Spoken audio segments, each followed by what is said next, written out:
बार फिर से दिया जाएगा अपने क्लोजिंग आर्ग्यूमेंट के लिए। और उसके बाद जो इस बहस के लिए सबसे ज़रूरी चीज़ है कि आप और हम और इंटरनेट पर देख रहे लाखों करोड़ों लोग, उनके सवाल जवाब होंगे। तो आप लोग जो यहाँ मौजूद हैं, आपके हम कुछ सवाल लेने की कोशिश करेंगे। 30 मिनट का वक्त हमने उसके लिए तय कर रखा है। इस तरह से ये 2 घंटे की बहस पूरी होगी। 2-3 बुनियादी बातें हैं जिनका हमें ध्यान रखना है। किसी भी किस्म की नारेबाजी में हमें शरीक नहीं होना है। ये हल्ला गुल्ला नहीं है, क्योंकि पूरी दुनिया देख रही है, तो एक नज़ीर कायम करनी है, एक उदाहरण लोगों के सामने रखना है कि पढ़े लिखे लोग इत्तेफाकी और नाइत्तेफाकी रखते हुए भी, एक दूसरे से सहमति और असहमति रखते हुए भी बात कह सकते हैं। यहाँ पर मेरे JNU के प्रोफेसर बैठे हैं, पुरुषोत्तम अग्रवाल जी, जिन्होंने हमें क्लास में सिखाया है कि सहमति का साहस और असहमति का विवेक, और इसका ठीक उलट भी, ये बड़ा ज़रूरी है।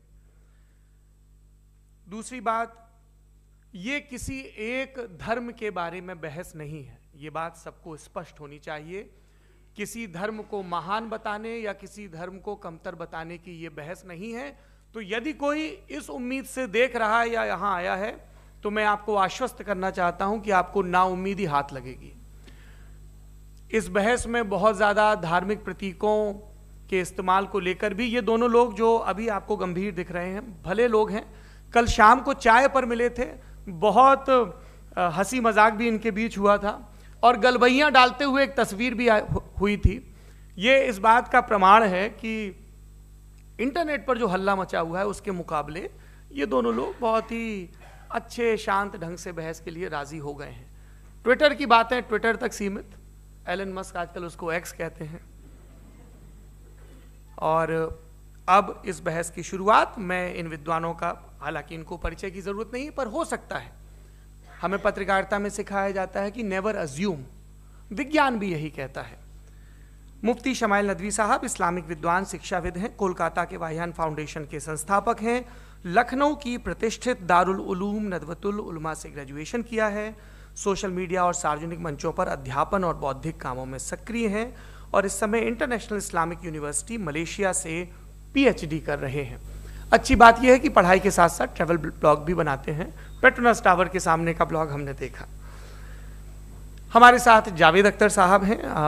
जावेद अख्तर साहब कवि हैं, शायर हैं, गद्य भी लिखते हैं, फिल्मों के लिए संवाद लिखे हैं, गीत लिखे हैं। इससे इतर ये वैज्ञानिक सोच को लेकर या अपने डिक्लेयर्ड एथिज्म को लेकर भी मुखर रहते हैं और अपने तहीं रैशनैलिटी की बात करते हैं।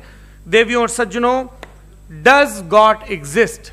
इस सवाल का जवाब सब अपने अपने तहीं खोजने की कोशिश कर रहे हैं। कोई इसको गॉड डैम पार्टिकल की खोज बताता है, कोई गॉड पार्टिकल की खोज बताता है, कोई हिग्स बोसान की खोज बताता है, कोई ये सवाल जवाब तलाशने की कोशिश करता है कि मास एग्जिस्टेंस में आखिर आया कैसे, हुआ क्या था, सृष्टि के पहले, समय के पहले क्या था। और कोई ये कहता है कि ये सारी खोजें जिस मस्तिष्क में हो रही हैं प्रकृति के क्रम में, वो कैसे विकसित हुआ। मैं उम्मीद करता हूं कि हम आज इन बुनियादी सवालों के कुछ जवाब हासिल करने में कामयाब हों। मैं सबसे पहले मंच पर आमंत्रित कर रहा हूं मुफ्ती शमाइल नदवी साहब को। आइए सर। जी,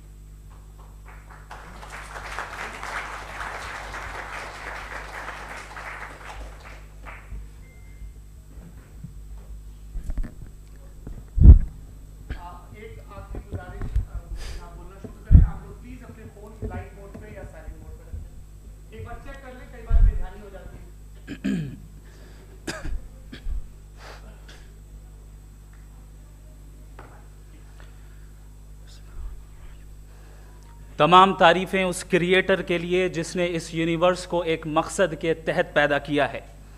रिस्पेक्टेड जनाब जावेद अख्तर साहब, मिस्टर सौरभ द्विवेदी और respected audience, thank you all for being here today.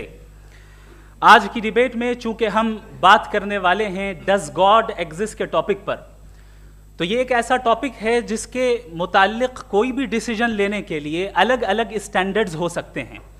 लिहाजा डिबेट के शुरू में ये ज़रूरी है कि हम ये जान लें कि आज के इस टॉपिक में कौन सा स्टैंडर्ड सही होगा और कौन सा गलत होगा। सबसे पहला स्टैंडर्ड जिसे मैं समझता हूं कि हमारे रिस्पेक्टेड जनाब जावेद अख्तर साहब बड़ी तेजी के साथ उसकी तरफ लपकेंगे, वो है साइंस। जबकि साइंस दर हकीकत खुदा के एग्जिस्टेंस को डायरेक्टली साबित करने या उसके एग्जिस्टेंस को डिनाई करने के लिए स्टैंडर्ड नहीं बन सकती। और उसकी वजह क्या है, ये मैं नहीं कह रहा, ये वो लोग कह रहे हैं जो साइंस के एक्सपर्ट्स हैं। नेशनल एकेडमी ऑफ साइंस कहती है science doesn't have the processes to prove और disprove the existence of God. Why? क्योंकि साइंस का ताल्लुक एम्पेरिकल एविडेंस से है और एम्पेरिकल एविडेंसेस का ताल्लुक हमारे नेचुरल और फिजिकल वर्ल्ड से है, जबकि गॉड नॉन फिजिकल और सुपर नेचुरल रियलिटी है। लिहाजा नॉन फिजिकल रियलिटी को आप उस टूल के साथ नहीं चेक कर सकते जिसका काम फिजिकल रियलिटी को तलाश करना है। लिहाजा आज इस डिबेट में गॉड की एग्जिस्टेंस को साबित करने या उसे डिनाई करने में साइंटिफिक एविडेंस को एक्सेप्ट नहीं किया जाएगा। दूसरा स्टैंडर्ड हो सकता है रेविलेशन, कि रेविलेशन के जरिए हम यह साबित करें कि गॉड एग्जिस्ट करता है या नहीं। लेकिन यह स्टैंडर्ड भी आज इररेलेवेंट है। क्यों? क्योंकि रेविलेशन मेरे नजदीक सोर्स ऑफ नॉलेज है, वैलिड सोर्स ऑफ नॉलेज है, लेकिन हमारे जावेद अख्तर साहब के नजदीक ये वैलिड सोर्स ऑफ नॉलेज नहीं है। लिहाजा आज की डिबेट में मैं एक भी एविडेंस किसी भी मजहबी स्क्रिप्चर से नहीं दूंगा ताकि जावेद अख्तर साहब के लिए वो अनएक्सेप्टेबल ना हो। तीसरा जो मेयार हो सकता है वो है ऑब्जर्वेशन, कि भाई कोई कहे कि हमें खुदा दिखाओ, अगर है तो दिखाओ, या ये कि खुदा के एग्जिस्टेंस पर एम्पेरिकल एविडेंस दो, तो ये है दर हकीकत गलत टूल का इस्तेमाल करना। ये ऐसा ही है कि जावेद साहब मुझसे ये मुतालबा करें कि मुफ्ती साहब आप मेटल डिटेक्टर के जरिए प्लास्टिक डिटेक्ट करके दिखाएं। अब चूंकि प्लास्टिक डिटेक्ट नहीं हो पा रही है लिहाजा plastic does not exist. No, you are using the wrong tool. इस टूल से प्लास्टिक को डिटेक्ट नहीं किया जाता। लिहाजा मैं समझता हूं कि गॉड के एग्जिस्टेंस पर एम्पेरिकल एविडेंस का मुतालबा करना एक बचकाना मुतालबा है, और हमारे रिस्पेक्टेड जनाब जावेद अख्तर साहब इस स्टेज से अब बहुत आगे निकल चुके हैं। अब बचता है एक ही स्टैंडर्ड, और वो स्टैंडर्ड है अक्ल, लॉजिक, रीजनिंग। और यही वो स्टैंडर्ड है जिसके तहत गॉड की एग्जिस्टेंस को साबित किया जाएगा या गॉड की एग्जिस्टेंस को डिनाई किया जाएगा। लेकिन चूंकि ये बहुत इंपॉर्टेंट और सेंसिटिव टॉपिक है, इसलिए लॉजिकल आर्ग्यूमेंट भी ऐसा होना चाहिए जो डेफिनेटिव हो, इनडेफिनेटिव ना हो, जो 2 और 2 4 की तरह बिल्कुल वाजे हो, जिसे लॉजिकली रिजेक्ट करना पॉसिबल नहीं हो। फॉर एग्जाम्पल हम कहें हमारे रिस्पेक्टेड मिस्टर सौरभ साहब, ये एक इंसान है और तमाम इंसान कॉन्शियस बीइंग है, लिहाजा नतीजा क्या निकला, हमारे सौरभ साहब भी कॉन्शियस बीइंग है। क्या ये इनडेफिनेट आर्ग्यूमेंट है या डेफिनेट आर्ग्यूमेंट है? ये डेफिनेट आर्ग्यूमेंट है। ये 2 और 2 की तरह वाजे है, इसमें किसी तरह जो है लॉजिकली इसको रिजेक्ट नहीं किया जा सकता। तो अगर आज हमारे जावेद अख्तर साहब ऐसी कोई अकली दलील और लॉजिकल एविडेंस दें खुदा के ना होने पर जो डेफिनेट भी हो, तो मैं ये ऐलान करता हूं कि यकीनन मैं उस एविडेंस को कबूल करूंगा और उस पर गौर करूंगा। लेकिन साथ में यह भी ऐलान कर देता हूं प्रेडिक्शन के तौर पर कि ऐसा कोई डेफिनेट आर्ग्यूमेंट कोई नहीं पेश कर सकता।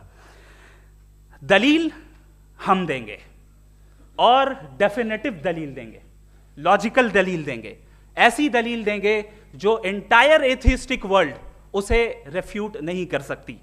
चलें अब हम एक एग्जाम्पल सोचते हैं, एक सिनेरियो, सिंपल सिनेरियो, तमाम ऑडियंस से गुजारिश है, हम और आप एक आइसोलेटेड आइलैंड पर हैं, ऐसा आइलैंड जहां पे हमसे पहले कोई कभी नहीं गया। चलते चलते आपके सामने अचानक आपने देखा एक पिंक कलर की बॉल पड़ी हुई है। सबसे पहला सवाल आपके जहन में क्या आएगा कि ये बॉल यहां क्यों आई, कैसे आई, ये पिंक कलर की ही क्यों है, कोई और कलर भी हो सकता था, ये इसी शेप में क्यों है, कोई और शेप भी हो सकता था। नेचुरली आप इस तरफ पहुंचेंगे कि कोई ना कोई है जिसने इन स्पेसिफिक प्रॉपर्टीज के साथ इस बॉल को बनाया है और यहां पे रखा है। चूंकि आप जानते हैं कि ये जो बॉल है इसका एग्जिस्ट करना जरूरी नहीं है, ये एग्जिस्ट कर भी सकती थी, नहीं भी कर सकती थी, और एग्जिस्ट करना ही था तो किसी और फॉर्म में करती, किसी और कलर में करती। अब आप इस बॉल को एक्सपैंड करते चले जाएं, एक्सपैंड करते चले जाएं, एक्सपैंड करते चले जाएं, यहां तक कि ये बॉल यूनिवर्स के साइज की हो जाए। बताइए कि क्या साइज के बढ़ जाने से सवाल बदल जाएगा? हरगिज नहीं बदलेगा। अभी भी सवाल रहेगा, ये यूनिवर्स कहां से आया, इन स्पेसिफिक प्रॉपर्टीज के साथ कहां से आया, क्यों आया, किसने बनाया, ये सवाल उस वक्त भी वैलिड रहेगा। लेकिन ये सवाल अगर हम जनाब जावेद अख्तर साहब से करें तो चूंकि इनका वर्ल्ड व्यू एथिस्टिक है, और सिर्फ इनका नहीं, मतलब जितने भी एथिस्ट हैं और एथिस्टिक वर्ल्ड व्यू को रखने वाले से अगर आप ये सवाल करें कि ये यूनिवर्स कहां से आया, तो इनका जवाब या तो आर्ग्यूमेंट फ्रॉम इग्नोरेंस होगा या डॉगमेटिक होगा। या तो ये कहेंगे कि मुझे नहीं पता कि ये कहां से आया, लिहाजा गॉड डज नॉट एग्जिस्ट, ये आर्ग्यूमेंट फ्रॉम इग्नोरेंस है, या ये कहेंगे कि ये यूनिवर्स खुद ब खुद बन गया। इसका मतलब ये है कि उस बॉल को भी खुद ब खुद बन जाना चाहिए, लेकिन बॉल के ताल्लुक से ये एक्सप्लेनेशन एक्सेप्ट नहीं की जाएगी कि ये खुद ब खुद बन गई, लेकिन यूनिवर्स के ताल्लुक से कर दिया जाएगा। इसे हम दूसरे अल्फाज में डॉगमा भी कह सकते हैं। दूसरी चीज, हमारे जावेद अख्तर साहब जरूर गॉड ऑफ गैप्स की मिसाल भी जरूर देंगे, और मिसाल देंगे कि पहले ज़माने में बिजलियां कड़कती थी तो लोगों ने किसी एक खुदा की तरफ, और बारिश होती थी तो दूसरे खुदा की तरफ मंसूब कर दिया, उनके पास दलील नहीं थी।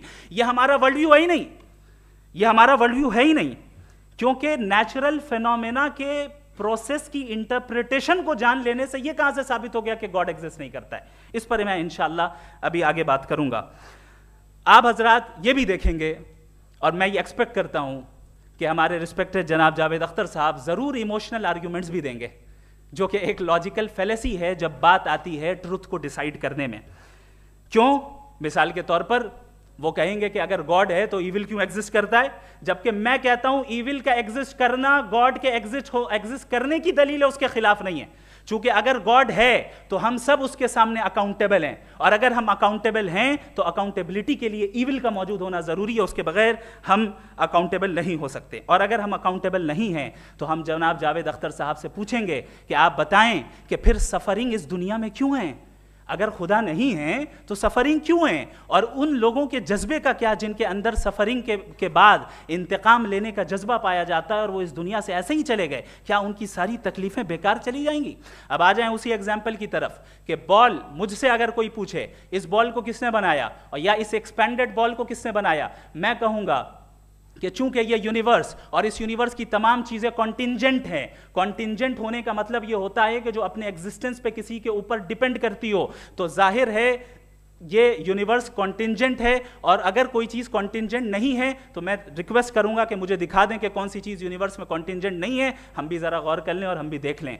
और जब कॉन्टिंजेंट चीजें मौजूद हैं तो फिलोसोफर्स की इस्तिलाह के मुताबिक, हम उस टर्मिनोलॉजी के मुताबिक हम उस जगह तक पहुंचते हैं और उस हस्ती तक पहुंचते हैं जिसे नेसेसरी बीइंग कहा जाता है, कि ये वो नेसेसरी बीइंग है जिसका मौजूद ना होना नामुमकिन हो। क्योंकि अगर ये मौजूद ना हो तो सारी चीजें एग्जिस्टेंस में आएंगी ही नहीं, और ये सारी कॉन्टिंजेंट चीजें उसी के ऊपर डिपेंड करती हैं। अब अगर आप ये सवाल करते हैं कि फिर उस हस्ती को किसने बनाया, फिर उसका कॉज क्या है, फिर उसका कॉज क्या है, फिर उसका कॉज क्या है, और एंडलेसली चले जाएं, इसे हम कहते हैं इन्फिनिट रिग्रेस ऑफ कॉजेस, जो कि लॉजिकल फेलेसी है। कॉन्सेप्चुअली इन्फिनिटी पॉसिबल है। मिसाल के तौर पे न्यूमेरिकल्स 1 2 3 गिनते चले जाएं, इन्फिनिट नंबर्स हैं। मैं कॉन्सेप्चुअली बात नहीं कर रहा, प्रैक्टिकली रियलिटी में साबित करके दिखाएं कि infinite regress of causes possible है या नहीं। अगर पॉसिबल है तो हम मान लेंगे, मिसाल दे दें, और पॉसिबल नहीं है तो एक ही ऑप्शन बचता है जिसे हम कहते हैं नेसेसरी बीइंग। ऐसी नेसेसरी बीइंग जो इंडिपेंडेंट है, क्योंकि अगर वो डिपेंडेंट हुई तो वो नेसेसरी नहीं रहेगी।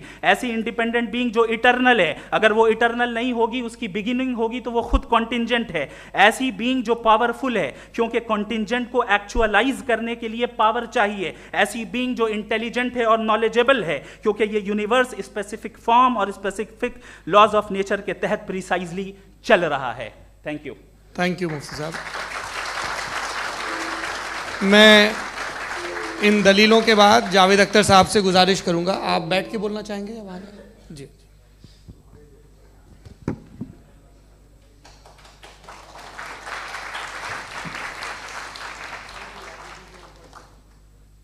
पहले तो मैं मुफ्ती साहब को एक अच्छी खबर देना चाहूँगा कि मेरी नॉलेज साइंस के बारे में बड़ी मामूली है, तो आप फिक्र ना करें उसकी, लेकिन कुछ कॉमन सेंस है मुझ में। देखिए, ये खुदा का तस्वुर कोई नया तस्वुर नहीं है, ये सदियों से रहा है। ये कुछ रिलीजन 3000 साल पुराने होंगे, 4000 साल पुराने होंगे, लेकिन इंसान कोई 10,000 12,000 साल से एग्जिस्ट करता है होमोसेपियन की शक्ल में, और हमेशा कुछ ना कुछ मज़हब रहे। ये मज़हब जाहिलों के नहीं थे, ये मज़हब एक ऐसी ग्रीक सोसाइटी के थे जहाँ बड़े बड़े फिलोसफर्स पैदा हुए। ये मज़हब इजिप्शियंस के थे जिन्होंने पिरामिड्स बनाए थे। ये रोमन्स के थे कि जिनका आर्किटेक्चर और सेनेट यानी पहली बुनियाद डेमोक्रेसी की लिमिटेड थी, मगर डेमोक्रेसी थी, ये उन लोगों ने किए थे। तो इनका जो जुपिटर था, रा था, ज़्यूस था, उन्हें उस पर इतना ही एतमाद था जितना आज किसी मजहबी आदमी को अपने खुदा पे होगा। क्रिश्चियनिटी आने से पहले यूरोप में एक मज़हब था जर्मेनिक रिलीजन। उसका एक खुदा था, उसकी एक बीवी थी, उसके 2 बेटे थे, एक बेटी थी। फिर जर्मनी में जब यूरोप में क्रिश्चियनिटी आई तो वो खुदा, उसकी बीवी और पूरे ख़ानदान चला गया। तो अगर हम हिस्ट्री देखें तो खुदा जो हैं वो ज़्यादातर फ़नी है, वो हमेशा रहे नहीं। और वो जो लोग इन्हें मानते थे उनको आप कहें वो तो जाहिल थे, उन्हें तो कुछ पता ही नहीं था, ऐसा नहीं है। वो अपने वक्त में बड़े काबिल लोग थे और अपने वक्त में उन्होंने बड़े बड़े काम किए हैं, फिलोसफर्स थे, साइंटिस्ट थे, लेकिन उनका मज़हब कहाँ गया, उनके खुदा कहाँ गए? आज जो खुदा हैं दुनिया में लोग उन्हें मानते हैं। आपको क्या मालूम कि कितने बरसों के बाद क्या होने वाला है? हम यूरोप में देखते हैं तो चर्च खाली हैं। तो वक्त के साथ चीज़ें बदलती हैं। जहाँ तक इसका ताल्लुक़ है मज़हबों का, हर मज़हब आपसे एक चीज़ मांगता है, फेथ। ये फेथ क्या चीज़ होती है? What is the difference between faith and belief? ये तो बहुत ही अहमकाना बात होगी कि कोई आदमी कहे साहब अगर खुदा है तो मुझे दिखाइए। ये तो जाहिलाना बात हुई। मैंने तो नॉर्थ पोल नहीं देखा है, मगर मैं मानता हूँ कि नॉर्थ पोल है। मैं क्यों मानता हूँ? इसलिए कि अगर ये दुनिया राउंड है तो उसका कोई टॉप होगा। कुछ लोग हैं जो वहाँ गए भी हैं, कॉमन सेंस कहता है कि ऐसा होगा, सबूत है, गवाह है, रीज़न है। तो ये मेरा फेथ नहीं है। तो फेथ में और बिलीफ में डिफरेंस क्या है? जो मज़हब मांगता है आपसे, हर मज़हब फेथ मांगता है। फेथ का मतलब ये है कि ना कोई गवाह हो, ना कोई सबूत हो, ना कोई रैशनल हो, ना कोई लॉजिक हो, ना कोई प्रूफ हो, मगर तुम एक बात को मानो। ये है फेथ। वरना बिलीफ होता। अगर इसमें कुछ भी सबूत होते, गवाह होते, तो फिर इसे आप बिलीफ कहते। जैसे मेरा बिलीफ है कि नॉर्थ पोल है, मेरा फेथ थोड़ी है। फेथ इन तमाम शर्तों को रद्द करता है। तो फिर स्टुपिडिटी क्या है? अगर मैं एक बात ऐसी मानूं जिसकी ना कोई लॉजिक है, ना कोई रैशनल है, ना कोई प्रूफ है, ना कोई गवाह है, ना कोई सबूत है, और मैं उसे मानूं, तो ये स्टुपिडिटी हुई। इसे ही भाई कल को मैं यकीन कर लूँ कि एलॉन मस्क जो है मेरा भाई है, तो मुझे इंतहाई खुशी होगी, सुकून भी बहुत मिलेगा मुझे। लेकिन और कहे भाई क्यों मानते हो, क्या सबूत है? भाई वो तो अमेरिकन है और तुम तो इंडियन हो, वो तो नस्ल अलग है, तुम्हें कभी मिले भी नहीं। साहब देखिए मेरा फेथ है, इस पर बात न किया। फेथ का मतलब ही यह है कि आप प्रूव नहीं कर सकते। अगर आप प्रूव कर सकते हो तो फेथ की ज़रूरत ही नहीं, फिर तो आप बात करेंगे, आप कितनी बहस कर लीजिए। अल्टीमेटली दुनिया का हर मज़हब फेथ पे टिका है, और फेथ का मतलब है एक ऐसा यकीन जिसका कोई सबूत, कोई गवाह, कोई रैशनल नहीं। अब आप ये कहें, क्या आप ये क्यों कह रहे हैं कि साहब ये कायनात किसने बनाई? कमाल ये है कि आपने बताया कि एक आइलैंड पे गए और एक बॉल देखी। आपने ये नहीं कहा कि आइलैंड किसने बनाया, आपको सिर्फ बॉल पे हैरत हुई। हमने आइलैंड पे हमने हैरत नहीं की, होते हैं आइलैंड। इसी तरह ये आइलैंड है, सितारे, ये गैलेक्सीज, ये सब आइलैंड हैं, खला में। हम उन्हें टेकन फॉर ग्रांटेड लेते हैं, हम पूछते नहीं कैसे बनाए। आपने जजीरे के बारे में भी नहीं पूछा है। मेरी पैदाइश कैसे हुई? क्या मैं प्लान्ड पैदा हुआ था? I was plan to be born, या एक लकी स्पर्म था जो किसी एग से चिपक गया? मेरी पैदाइश रैंडम। और इंसाफ जिसे आप कहते हैं, इंसाफ का तो नेचर से कोई वास्ता ही नहीं है। जो आप कहते हैं कि एक दिन इंसाफ मिलेगा, इंसाफ is a human concept, nature में कोई इंसाफ नहीं। अगर शेर हिरन को खा जाता है तो उसे कोई सजा नहीं मिलती। अगर एक आंधी आती है और हरे भरे पेड़ों को उखाड़ के फेंक देती है तो आंधियों की जेल नहीं होती है। नेचर में इंसाफ नहीं, इसलिए मुझे नेचर को इंसाफ की जरूरत भी नहीं। नेचर तमाम एक है। अब हम कहें कि साहब ये देखिए जो मैंने खाना खाया था, ये मेरी आँख तो नहीं यूँ कर दिया उसे, तो इसे सज़ा मिलने नहीं, वो सिस्टम है, ऐसे ही चल रहा है। नेचर बगैर इंसाफ के है। इंसाफ इज अ ह्यूमन कॉन्सेप्ट। तो जो आपसे कहता है कि मैं तुम्हें इंसाफ दूंगा, वो इंसानी जहन की पैदावार है। ये नेचुरल है ही नहीं, ये आसमानी है ही नहीं। नेचर का तसव्वुर, इंसाफ का तसव्वुर। भाई आप साथ मिलते हैं, अब आप लेफ्ट हैंड ड्राइव करते हैं, ये क्या है? तमाम सच, तमाम नेकी, तमाम शराफत लेफ्ट हैंड ड्राइव है। वरना क्या होगा, या तो आप क्रॉस कर देंगे, आपका एक्सीडेंट हो जाएगा, या आप किसी को मार देंगे, या ट्रैफिक जैम हो जाएगा। झूठ, बेईमानी, रिश्वतखोरी, ये तमाम जो है driving on the wrong side है। इसके ऊपर कुछ नहीं। ये तो हमने बनाया, जैसे हमने लेफ्ट हैंड ड्राइव बनाई है।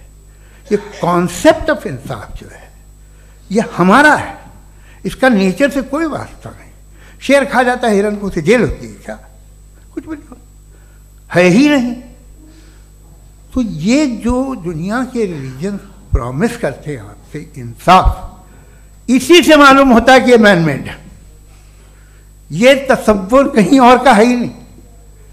जो नेचर है, कुछ लोग कहते हैं नेचर ही खुदा है, तो नेचर में तो इंसाफ नहीं कहीं। और आप वादा कर रहे हैं कि तुम्हें मरने के बाद इंसाफ मिलेगा। मुझे अगर मिलेगा तो मैं बहुत खुश हूँगा, लेकिन मैं यकीन नहीं कर पाता हूँ, इसलिए कि मैं फेथ नहीं पैदा कर सकता। The very fact that religions demand faith, इसका मतलब है कि उनके पास जस्टिफिकेशन नहीं है। अच्छा था, फिर रिलीजन अगर मॉडरेशन में है, कोई सा भी रिलीजन, वो आप में कुछ खूबियाँ भी पैदा करता होगा। देखिए उससे ये फ़ायदा है, वो फ़ायदा है। अल्कोहल जो है वो ज़्यादातर दवाओं में यूज़ होती है, और एक सर्वे किया गया था अमेरिका में कि लॉन्जिटिविटी किन लोगों की है। तो एक तरफ वो लोग थे जो शराब पीते ही नहीं थे, और एक तरफ वो थे जो एक बोतल शराब रोज़ पीते थे। सबसे ज़्यादा लंबी उम्र उनकी है जो 2 पैक नाप के शराब पीते और खाना खाते हैं। मगर हम शराब को बुरा समझते हैं, मैं भी बुरा समझता हूँ। क्यों? ऐसा होता नहीं। कुछ चीज़ों में आदत होती है कि वो बढ़ती है। आज तक में एक आदमी दूध पीता है, आप 10 साल बाद भी मिलेंगे तो एक ही गिलास पीता होगा। ऐसा नहीं होता, सुबह से दूध पीता रहता है। मिल्कोहलिक मैंने नहीं देखे, अल्कोहलिक होते हैं। ये टेंडेंसी है मजहब की कि वो बढ़ता है, जैसे कैंसर बढ़ता है, जैसे शराब बढ़ती है। कुछ लोग होंगे जो उसे सही तरह से यूज़ करते हैं। मुझे यकीन है कि हमारे मुफ्ती साहब भी उनमें से एक हैं, इनसे बहुत खुशी हुई मुझे इनसे मिलकर। लेकिन कितने लोग हैं कि आज आप देखते हैं दुनिया में जो तबाहियाँ हैं, इनमें कितना हाथ है उन लोगों का जो बिलीवर कहते था मजहब ये नहीं कहता, ना कहता होगा, मगर जब ये मजहब पीते हैं तो ऐसे बिहेव करते हैं।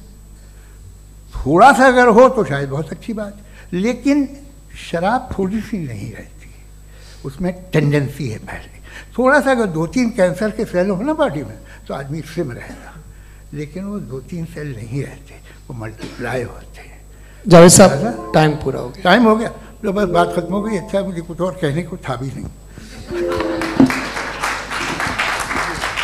जी, मैं पहले जवाबी दौर के लिए इनवाइट कर रहा हूँ मुफ्ती साहब को। Your rebuttal round 1, you have 7 minutes.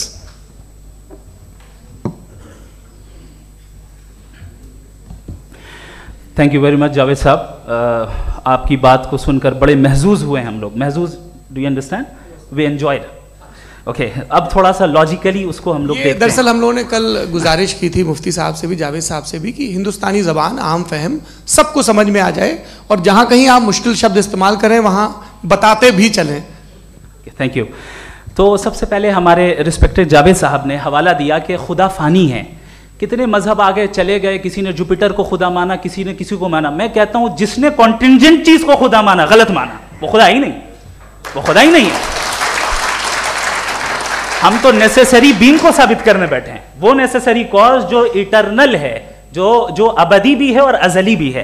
हम किसी और को साबित करने नहीं बैठे। दूसरी चीज उन्होंने कहा कि फेथ एंड बिलीफ, ये एक ऐसी डेफिनेशन है फेथ की जो इन्होंने पहली मर्तबा पेश की है, या माफ कीजिएगा इन्होंने पहली मर्तबा पेश नहीं की है, रिचर्ड डॉकिंस ने पहली मर्तबा पेश की है। मुझे मालूम है ये सोर्स कहां से है। एपिस्टेमोलॉजिकली फेथ और बिलीफ का फर्क आप इस तरह नहीं कर सकते सर। फेथ सही भी होता है, गलत भी होता है, बिलीफ सही भी होता है, गलत भी होता है। जो लॉजिक, रीजन और एविडेंस से बैक्ड होगा वो फेथ सही होगा। और आप जिस फेथ की बात कर रहे हैं कि इलॉजिकल है और उसके पीछे नहीं है, तो we are on the same page. हम नहीं मानते उस फेथ को, जो फेथ ऐसा हो जिसके पीछे कोई लॉजिक ना हो, एविडेंस ना हो, हम नहीं मानते। हम तो उस फेथ के कायल हैं जिसके पीछे लॉजिक हो और एविडेंस हो। तो बिलीफ सही भी होता है, गलत भी होता है, फेथ भी सही होता है और गलत भी होता है। तो आज फेथ और बिलीफ के डिफरेंस पे बात नहीं हो रही है। आज आप चाहे फेथ एक्सेप्ट कर लें या बिलीफ एक्सेप्ट कर लें, आज ये बात होगी कि ट्रूथ क्या है। चाहे ट्रू बिलीफ सही है या ट्रू फेथ सही है, और फॉल्स फेथ क्या है और फॉल्स बिलीफ क्या है, बात इस पे हो रही। दूसरी चीज इन्होंने पूछा, स्टुपिडिटी फिर क्या है? अगर फेथ रिलीजन स्टुपिडिटी नहीं है तो और क्या है? चूंकि फेथ का मुतालबा करते हैं तो स्टुपिडिटी क्या है? मैं कहता हूं स्टुपिडिटी एथिज्म है। उसकी वजह यह है कि आप एक सड़क पे जा रहे हो और आप किसी गार्डन में जाएं और देखें वहां लिखा है फूलों के साथ, I love Javed Akhtar and I really do, I love you sir. So जब आप वहां पर पहुंचे तो वहां पहुंचकर अब ये बताएं, क्या आप ये कहेंगे wow what a natural selection? ये क्या नेचुरल सिलेक्शन है? नहीं, ये प्रिसाइजली डिजाइंड है, इसके पीछे डिजाइनर है। लिहाजा अगर कोई एक ऐसी कॉमन सेंस की बात को कबूल नहीं कर रहा है कि यूनिवर्स जो इतने प्रिसाइजली काम कर रहा है, हम कह दें कि खुद ब खुद बन गई, मैं समझता हूं इससे बड़ी स्टुपिडिटी और कुछ नहीं है। ये रैशनल चीज है। फिर हमारे सर ने कहा कि आपने बॉल पे फोकस किया, आइलैंड पे फोकस नहीं किया। अरे आइलैंड को किसने बनाया यही समझाने के लिए तो बॉल की मिसाल दे रहा हूं। और बॉल भी कॉन्टिंजेंट है, आइलैंड भी कॉन्टिंजेंट है, दोनों नेसेसरी बीइंग का मुतालबा करते हैं। आगे इन्होंने कहा कि नेचर में कोई इंसाफ नहीं है। हम डिसाइड करते हैं कि मोरालिटी क्या होती है, इंसाफ क्या होता है। हम डिसाइड करते हैं, जैसे ड्राइविंग सीट में ट्रैफिक वाला, ये तो किसी खुदा ने नहीं कहा, ये है, इसे कहते हैं फॉल्स इक्विवेलेंस। ये एक लॉजिकल फेलेसी है। आपने जो है मिसाल दी ड्राइविंग की और ट्रैफिक की, ये सब्जेक्टिव मोरालिटी है। आप सब्जेक्टिव मोरालिटी को मिसाल बनाकर ऑब्जेक्टिव मोरालिटी के ऊपर नहीं थोप सकते। इंसाफ की ऑब्जेक्टिव मोरालिटी। अगर आप ये कहते हैं कि नेचर में इंसाफ नहीं है, तो इंसाफ का न होना ये नेचुरल हुआ, तो फिर नेचर को नेचर रहने दे। क्यों हम इतना स्ट्राइव कर रहे हैं दुनिया में इंसाफ लाने के लिए? ये तो इलॉजिकल बात है, इरैशनल बात है।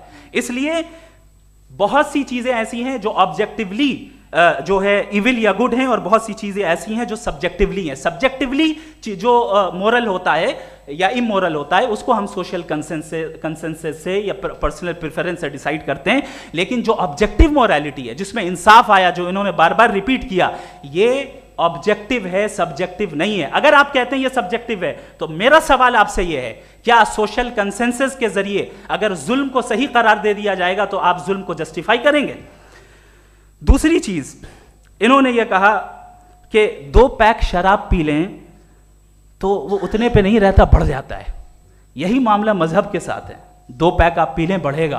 तो ये एक ऐसी मिसाल है, इसको कहीं भी फिट कर लें कि आप एथिज्म पे जब फिट करें, जब आप 2 पैक एथिज्म का लेंगे ना, तो वो बढ़ बढ़ के नॉर्थ कोरिया बनेगा। Thank you.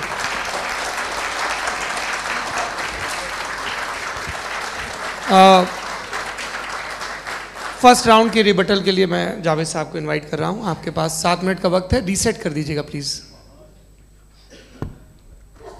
मुझे इस बात की खुशी है कि मुफ्ती साहब ने भी मान लिया कि नेचर में कोई इंसाफ नहीं है। तो कोई भी चीज़ जो इंसान ने नहीं बनाई है उसमें इंसाफ नहीं होता है। एक बात मैं आपसे अर्ज़ करूँ, ज़रा पता लगा लीजिएगा, ये जो आप बाग में जाते हैं बेहद खूबसूरत फूल देखते हैं ना, इनमें से कोई नेचुरल नहीं है। ये सारे फूल क्रॉस करके बनाए गए हैं। जो जंगल में फूल होते हैं नहायत मामूली होते हैं, ये फूल इंसानों ने बनाए हैं। जो आप बाग में देख के वाह वाह कहते हैं, ये इंसानों के बनाए हुए हैं। डिफरेंट फूलों को क्रॉस करके, डेवलप करके, फिर क्रॉस करके इस तरह से बनाए गए। नेचुरल फ्लावर नहीं। किसी जंगल वीरान में जाके आप गुलाब के फूल नहीं देखेंगे। ये सब बनाए हुए इंसान ने, बहुत से काम इंसान ने किए हैं। बाकी है कि आपने मेरी एक बात का जवाब नहीं दिया, जिससे मुझे शिकायत है कि फेथ क्या है और आप फेथ मांगते क्यों हैं मुझसे। आप तो लॉजिकल हैं, आपके पास तो सारे रैशनल्स हैं, आपके पास सारे सबूत हैं, तो आपको फेथ की डिमांड क्यों करते हैं कि भाई तुम सरेंडर कर दो और सवाल मत करो। कोई मजहब सारे सवाल करने की इजाज़त नहीं देता है और मना करता है कि ज़्यादा सवाल ना करो, बह जाओगे तुम। आप क्यों रोकते हैं? हकीकत यह है कि इंसानी तारीख क्या है। इंसानी तारीख ये है कि दुनिया में 2 तरह के लोग हुए हैं। एक वो जिन्होंने अपनी लाइल्मी की परस्तिश की है, दूसरे वो जिन्होंने अपनी इग्नोरेंस या लाइल्मी से झगड़ा किया है और मालूम किया है कि क्या है। ये जो आप कह रहे हैं, आज आप हैरान हैं कि भाई ये यूनिवर्स कैसे बनी। लोग हैरान थे कि सूरज डूबता है तो इधर से कैसे निकलता है। और आप एक कदम जाके हमेशा का मानने को तैयार है, एक कदम पीछे ही मान जाइए। भाई आप इसके बाद जाते हो, कहते सवाल ना करना कि ये कहाँ से आया, ये पावर तो हमेशा से हमेशा रहेगी। तो आप यूनिवर्स के बारे में मानने में क्या तकलीफ है? एक कदम पहले रुक जाइए। ये हमेशा से थी या नहीं थी हमें मालूम नहीं है। और ये कहना कि हमें मालूम नहीं है, कमाल ये है कि दुनिया के सारे मजहब सब जानते हैं ये दुनिया कैसे बनी थी, कैसे मिटेगी, मरने के बाद क्या होगा, इनको सब इल्म है। इनको किसी को डायनासोर होते थे पहले ये नहीं पता था, किसी को नहीं पता। किसी भी दुनिया की मजहबी किताब में डायनासोर का जिक्र नहीं है। लेकिन बाकी सब बातें, how to make universe in 4 easy lessons and बाकी सब पता है। जिसको सब पता है वो गड़बड़ है। हम में ये इंकिसार, ये ह्यूमिलिटी होनी चाहिए कि हम ये कहें कि हमें ये बहुत सारी बातें नहीं मालूम, लेकिन हम उनकी परस्तिश ना करें, अपनी लाइल्मी को की परस्तिश ना करें, हम उसे पता लगाने की कोशिश करें। जिस दुनिया में आप बैठे हैं सर, ये हॉल जो है, ये इलेक्ट्रिसिटी जो है, ये माइक जो है, जिस हवाई जहाज से आप आए थे, वो जिस कार से आप यहाँ आए हैं, ये सब उन लोगों की बनाई हुई है जिन्होंने सवाल किए थे। ये दुनिया जिसमें आप आज आराम से हैं, ये उन लोगों की बनाई है कि जिन्होंने सवाल किए थे। और हर स्टेज पे इन सवालों को मकरूह कहा गया था, गलत कहा गया था। आप ज़रा तारीख पढ़िए, एक बड़ी दिलचस्प किताब है बर्ट्रैंड रसेल की, जिसमें उसने रिलीजन एंड साइंस कि कब से रिलीजन जो है साइंस के अगेंस्ट है।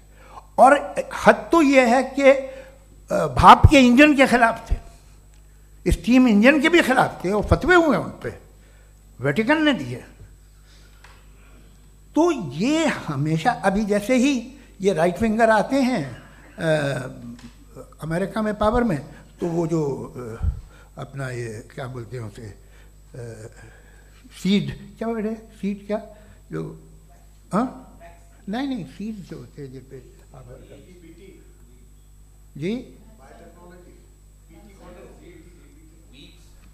नहीं भाई, वो जो ह्यूमन बॉडी के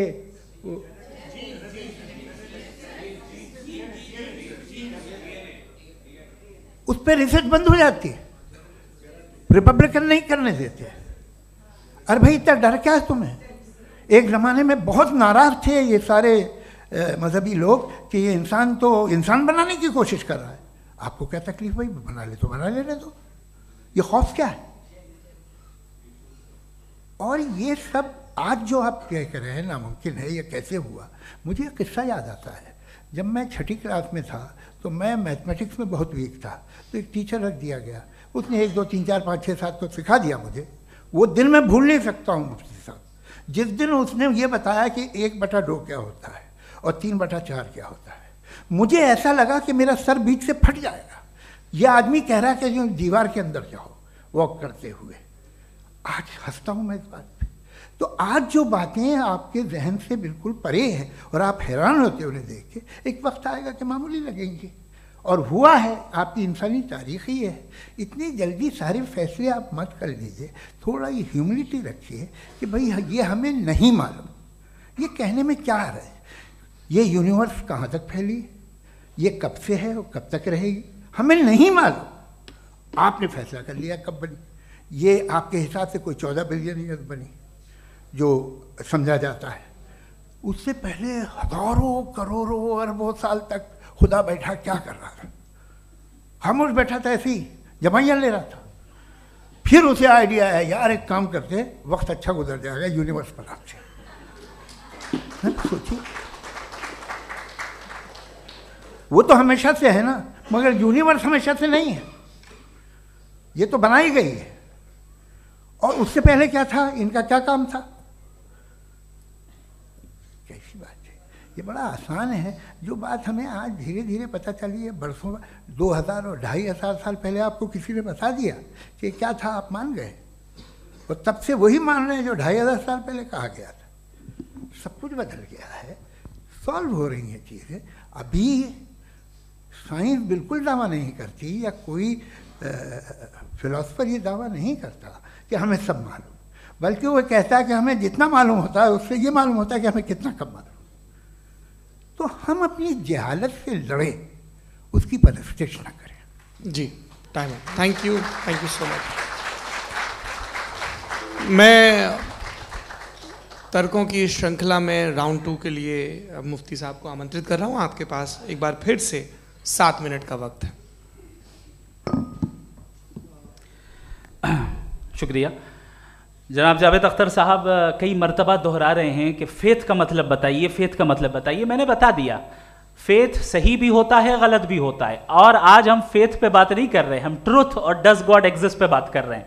क्या डज गॉड एग्जिस्ट, ये ट्रुथ यानी गॉड है या नहीं है, इसमें से दोनों ट्रुथ क्या है। अब आप उसे फ़ेथ कह लें, बिलीफ कह लें, नॉट माई बिजनेस। उसके बाद आपने कहा कि भाई सवाल करने से मजहब रोकता है।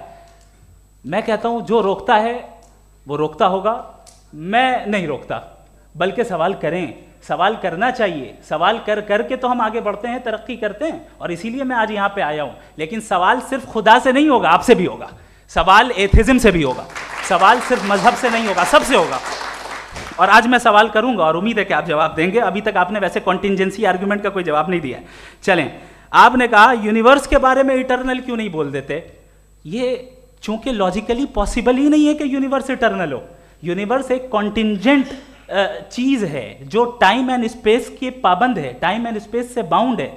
जो टाइम एंड स्पेस से बाउंड होगा वो कॉन्टिंजेंट होगा, जो कॉन्टिंजेंट होगा वो उसकी बिगिनिंग हुई होगी, जिसकी बिगिनिंग हुई होगी वो इटर्नल नहीं हो सकता। ये तो कॉमन सी बात है।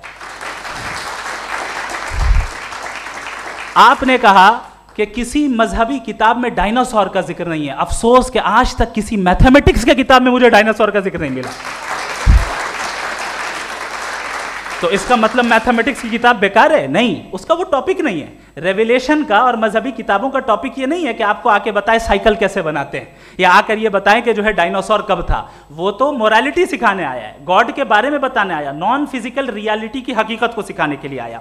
रिलीजियन साइंस को रोकता है? नहीं रोकता। अगर रोकता है तो गलत करता है। रिलीजियन साइंटिज्म को रोकता है, जिसमें हमारे जावेद साहब मुब्तला हैं। साइंस और साइंटिज्म में फर्क है। साइंटिज्म यह है कि आप समझें कि साइंस और साइंटिफिक मेथोडोलॉजी ये नॉलेज को हासिल करने का वाहिद सोर्स ऑफ नॉलेज है। यह है साइंटिज्म। हम इसे रिजेक्ट करते हैं। हम साइंस को तो तरक्की करते हैं, भाई आप हमारी पूरी तारीख कर लें, पढ़ लें तो आपको पता चल जाएगा। बहरहाल ये अलग टॉपिक है। उसके बाद इन्होंने एक लफ्ज़ कहा, वेटिकन ने फतवा दिया। वेटिकन का फतवे से कोई ताल्लुक नहीं है, दोनों कॉन्ट्राडिक्टरी अल्फाज हैं। उसके बाद उन्होंने कहा कि भाई हमें नहीं मालूम। अगर नहीं मालूम तो क्लियरली कह देना कि नहीं मालूम है, इसमें क्या हरज है। तो वही तो मैं कह रहा हूं ना कि आप कह दें कि नहीं मालूम, लेकिन क्लेम क्यों कर रहे हैं कि गॉड एग्जिस्ट नहीं कर रहा है? आप कह दें नहीं मालूम है, हो सकता है हो सकता ना हो, लेकिन आप क्लेम कर रहे हैं। The moment you say God does not exist, this is a claim, and now the burden of proof is upon you too, जैसे हमारे ऊपर है। और क्यों है मैं बताता हूं, क्यों है ये भी मैं बताता हूं। फिलोसॉफिकली जो क्लेम होता है ना, सिर्फ ये नहीं होता कि इंसान कहे पॉजिटिव क्लेम करे और नेगेटिव क्लेम करे तो बर्डन ऑफ प्रूफ नहीं है। आप मिसाल के तौर पे मैं कहूं कि फुला उस कमरे में कोई नहीं है, मैंने एक नॉलेज का क्लेम किया है। उस कमरे में कोई नहीं है, मैंने एक नॉलेज का क्लेम किया। या तो मैं कहूं मुझे नहीं पता, हो भी सकता है नहीं भी हो सकता है, this is not a claim. लेकिन जब मैं कह रहा हूं कि वहां कोई नहीं है, या मैं कह रहा हूं वहां कोई है, दोनों क्लेम है और दोनों के ऊपर बर्डन ऑफ प्रूफ है। हमारे ऊपर भी बर्डन ऑफ प्रूफ है, मैंने कंटिजेंसी आर्ग्यूमेंट दिया, इसे तोड़कर दिखाइए। आखिरी चीज, इन्होंने कहा कि खुदा दुनिया बनाने से पहले 150 साल पहले या करोड़ों साल पहले क्या कर रहा था। अरे हजरत, चलें बहरहाल मैं जवाब दे देता हूं, आप हमारे रिस्पेक्टेड पर्सनालिटी हैं, अगर आप नहीं होते तो मैं इसे एंटरटेन ही नहीं करता।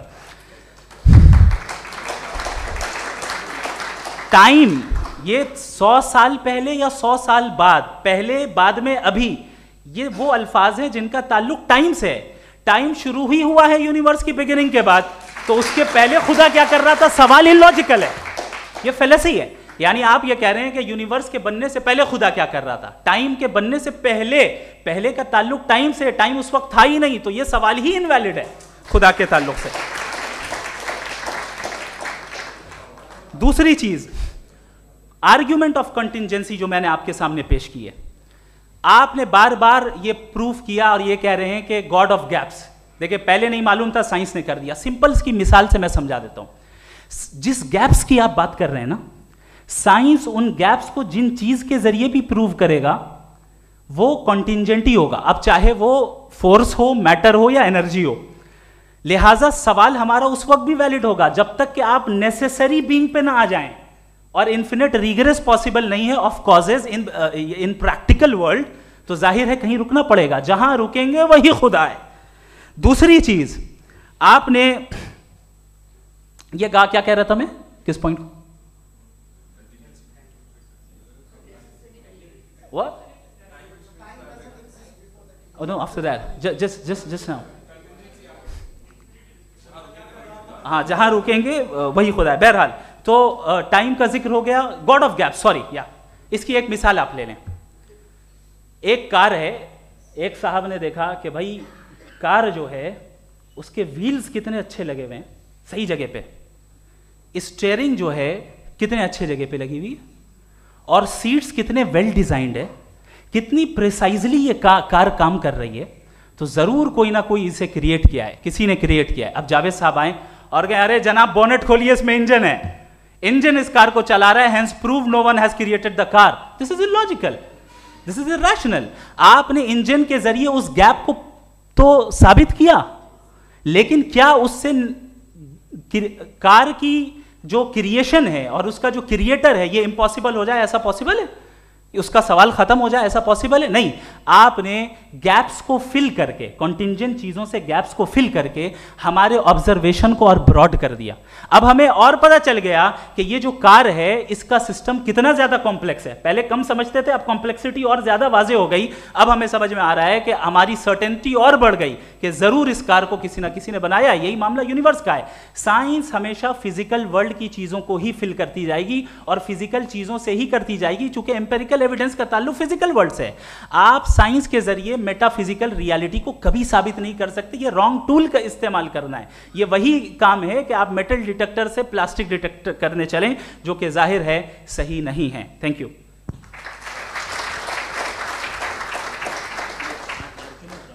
जी, ये आर्ग्यूमेंट का राउंड 2 है। हाँ। 7 मिनट है। पहले तो मैं आपसे अर्ज करूं कि आपने कहा कि जब कायनात ही नहीं थी तो वक्त भी नहीं था, कुछ भी नहीं था। कैसे नहीं था? खुदा था, एक एग्जिस्टेंस तो था ना खुदा का। तो जब खुदा था तो वक्त भी होगा। ऐसा नहीं है कि कुछ भी नहीं था, खुदा था। अच्छा, बाकी एक आपने कहा साहब आप साबित कीजिए, आपके पास भी लॉजिक है, मेरे पास भी लॉजिक है। आप मेरा जिम्मेदारी नहीं है साबित करना कि खुदा है। बर्टन रसल ने बड़ी अच्छी बात कही, बर्टन रसल ने बड़ी अच्छी बात कही। मैं आपसे अगर ये दावा करूं कि एक चाय की केतली मरीख के चारों तरफ घूम रही है, मार्स के चारों तरफ, तो यह आपका काम नहीं है कि आप साबित करें कि कोई चाय की केतली नहीं है। ये मेरा काम है, मैंने दावा किया है। ये दावा तो मजहबी लोग करते हैं कि खुदा है, मैं क्यों साबित करूं कि नहीं है? जब तक आप मुझे कन्विंस नहीं कर देंगे मैं नहीं मानूंगा। आपकी जिम्मेदारी है, मेरी जिम्मेदारी नहीं है। दोयम ये कि ये जो आप कह रहे हैं, जो गैप्स हैं, ये गैप जब जब किसी मजहब को चैलेंज करते हैं, जब ऐसा कोई बात आती है तो हंगामा हो जाता है कि जब वो चैलेंज करें किसी फेथ को। ये तमाम साइंस जो है इसे मुख्तलिफ जगहों पे मुख्तलिफ वक्तों में मज़हब ने रोकने की कोशिश की है। ये किताब है religion and science Burton Russell की, पढ़िएगा, अच्छी लगेगी आपको। तारीख़ ही है साइंस, मज़हब की साइंस से उसका यही रिश्ता है। अच्छा, अब ये हम सोचें कि बहरहाल ये वजूद जो है मज़हब और ये बिलीव इन गॉड इंसान को बेहतर बना देता है, तो एक काम कीजिए, हिंदुस्तान वर्ल्ड का नक्शा लीजिए और मार्क कीजिए कि रिलीजन कहाँ कहाँ ज़्यादा है, कहाँ कहाँ, चाहे वो लैटिन अमेरिका हो या मिडल ईस्ट हो या फार ईस्ट हो या हिंदुस्तान के वो इलाके जहाँ मजहबियत ज़्यादा है। रख दीजिए नक्शा अलग। अब दूसरा नक्शा कि कहाँ कहाँ नाइंसाफ़ी, रिप्रेशन, औरतों के हुकूक की पामाली, जुल्म, डिक्टेटरशिप कहाँ है, नक्शा एक ही होगा। तो आप मुझे बताएं कि जो इसका तरकीब इस्तेमाल क्या है, खुदा का तरकीब इस्तेमाल तो बताइए। आप छोटी सी दवा सड़क पे बेचते हैं, उसकी भी तरकीब इस्तेमाल बताते हैं। इसके इस्तेमाल से तो फ़ायदा नहीं हुआ किसी को। जो सारे के सारे ख़राब मुल्क हैं, ख़राब समाज है, वो सारे जुल्म खुदा के नाम पे करते हैं। वो गलत करते हैं, सही करते हैं, मुझे क्या लेना देना उससे। इस्तेमाल से मालूम होता ना। एक विस्की की बोतल कभी शायद देखी हो आपने, लाल रंग की होती है, उस पर रोशनी और छपड़ा इंतहाई खूबसूरत लगती है, क्या बिगाड़ रही है किसी का?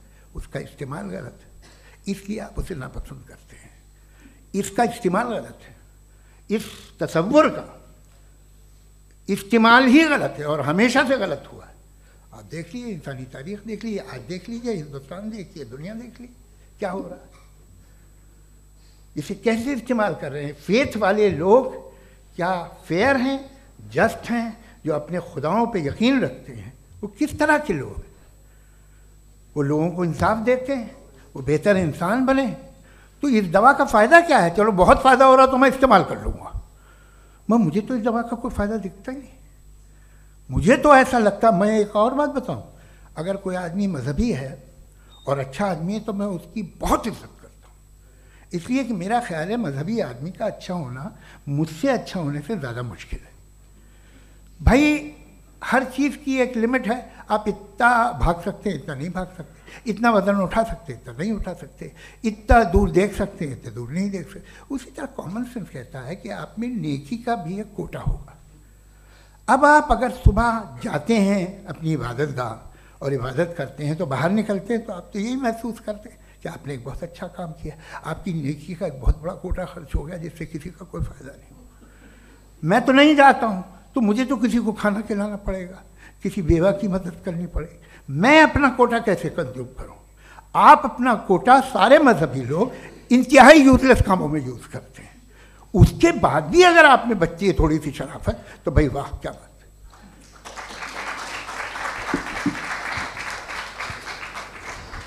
है। एक तो मुझे ये बात बहुत अच्छी लग रही है कि दोनों ही विद्वान समय को मानते हैं और बहुत समय से अपनी दलीलें और बाज़ दफ़ा समय से पहले अपनी तकरीरें पूरी करके अपनी अपनी कुर्सी पर बैठ रहे हैं। ये इस आर्ग्यूमेंट का राउंड 2 पूरा हुआ। अब रिबटल का राउंड 2 है और उसके बाद क्रॉस एग्जामिनेशन होगा। नहीं, आपका आर्ग्यूमेंट हो गया सर। हमारे यहाँ स्कूल के सिलेबस में पंच परमेश्वर कहानी पढ़ाई जाती है, प्रेमचंद जी की लिखी हुई। आप निश्चिंत रहिए, आपके कोई राउंड में मिस नहीं होने दूंगा। रिबटल का राउंड 2 मुफ्ती शमाइल नदवी साहब।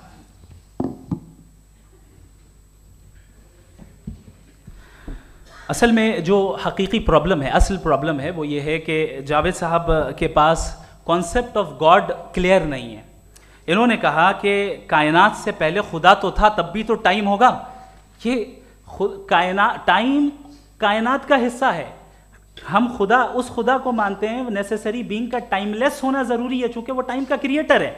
जब उसने टाइम को क्रिएट किया तो वो खुद टाइम पे कैसे होगा? उसने जब स्पेस को क्रिएट किया तो खुद स्पेस में कैसे होगा?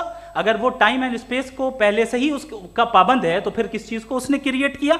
लिहाजा ये सवाल गलत है कि खुदा था तो टाइम होगा। बिल्कुल नहीं, टाइम के पाबंद हम है, खुदा नहीं है। हम फिजिकल वर्ल्ड से ताल्लुक रखते हैं, वो मेटाफिजिकल रियलिटी है। दूसरी चीज इन्होंने मिसाल दी कि चाय की केतली हवा में घूम रही होगी, और पता नहीं शायद वो बर्टन रसल का उन्होंने हवाला दिया। बहरहाल यही प्रॉब्लम है। प्रॉब्लम यही है कि हम चीजों के दरमियान डिफरेंशिएट नहीं कर पाते। ये जो आपने मिसाल दी ये इमेजिनेशन है, और मैं जो साबित कर रहा हूं वो लॉजिकल नेसेसिटी है। आप इमेजिन करने आए तो कुछ भी करें, जुपिटर में पिंक एलिफेंट होगा, यूनिकॉर्न होगा, करें, उससे कायनात पे क्या फर्क पड़ता है? उससे आप लॉजिकल नेसेसिटी साबित नहीं कर सकते। मैं तो उस प्राइम कॉज की बात कर रहा हूं, उस नेसेसरी बीइंग की बात कर रहा हूं जिसके बगैर इस कायनात का एग्जिस्टेंस मुमकिन नहीं है। दूसरी चीज, मजहब को साइंस चैलेंज करती है वगैरह वगैरह, ये हमारा टॉपिक ही नहीं है। मैं इस पर बात करूंगा तो फिर मेरा वक्त चला जाएगा। मजहब के ऊपर चूंकि हमारी डिस्कशन नहीं है, साइंस को मजहब और बिलखुसूस मैं और हमारा वर्ल्ड व्यू कम अज कम साइंस को पीछे नहीं करता है, साइंटिज्म की मजम्मत करता है। इसकी वजाहत मैंने पहले कर दी। दूसरी चीज इन्होंने कहा वर्ल्ड का नक्शा लीजिए, वर्ल्ड मैप लीजिए, दो अलग अलग जगह की। हजरत मैंने ये होमवर्क किया था, और मैंने मिडिल ईस्ट का एक नक्शा लिया और यूरोप का एक नक्शा लिया, ये मजहबी इलाका और ये लिबरल और एथीस्ट इलाका। मुझे पता चला कि सबसे ज्यादा रेप केसेस जो हैं वहां पर है।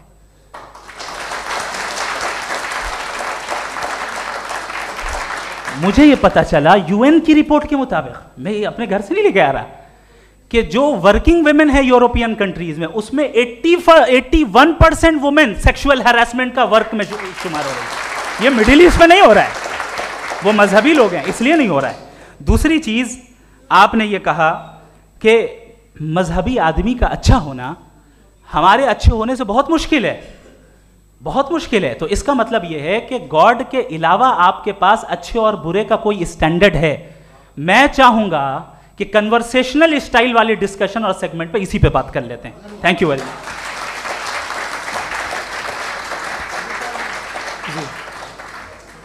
ये रिबटल का राउंड 2 है, आपके पास 5 मिनट का वक्त है, और इसके बाद क्रॉस एग्जामिनेशन शुरू करेंगे। आप चाहें तो जो इन्होंने सवाल पूछे उनके जवाब आप रिबटल में भी दे सकते हैं। जी जी, देखिए पहले तो ये बात कि ये मिसाल गलत नहीं है, गलत है। इन्होंने पहले ही हमको डिसार्म कर दिया, कह लिया अकल से मामला सॉल्व नहीं हो सकता, लॉजिक से आप पहुंच नहीं सकते। ये एक मेटाफिजिकल चीज़ है। मेटाफिजिकल अजीब सा लफ्ज़ है, ठीक से किसी को माने नहीं मालूम इसके, तो ऐसा लगता है कुछ बड़ी चीज़ है। अरे भाई क्या होता है मेटाफिजिकल, बताओ, खड़ी हो। ये एक लफ्ज़ है जो कहीं भी इस्तेमाल हो जाता है। जब आप एक बात कर रहे हैं और आप मुझसे बहस कर रहे हैं तो मुझे मेटाफिजिकल मत बताइए, आप लॉजिकली मुझे प्रूव किए। और अगर लॉजिकली आप नहीं बात करते साहब ये मेटाफिजिकल है, तो फिर हम आप बात क्या कर रहे हैं?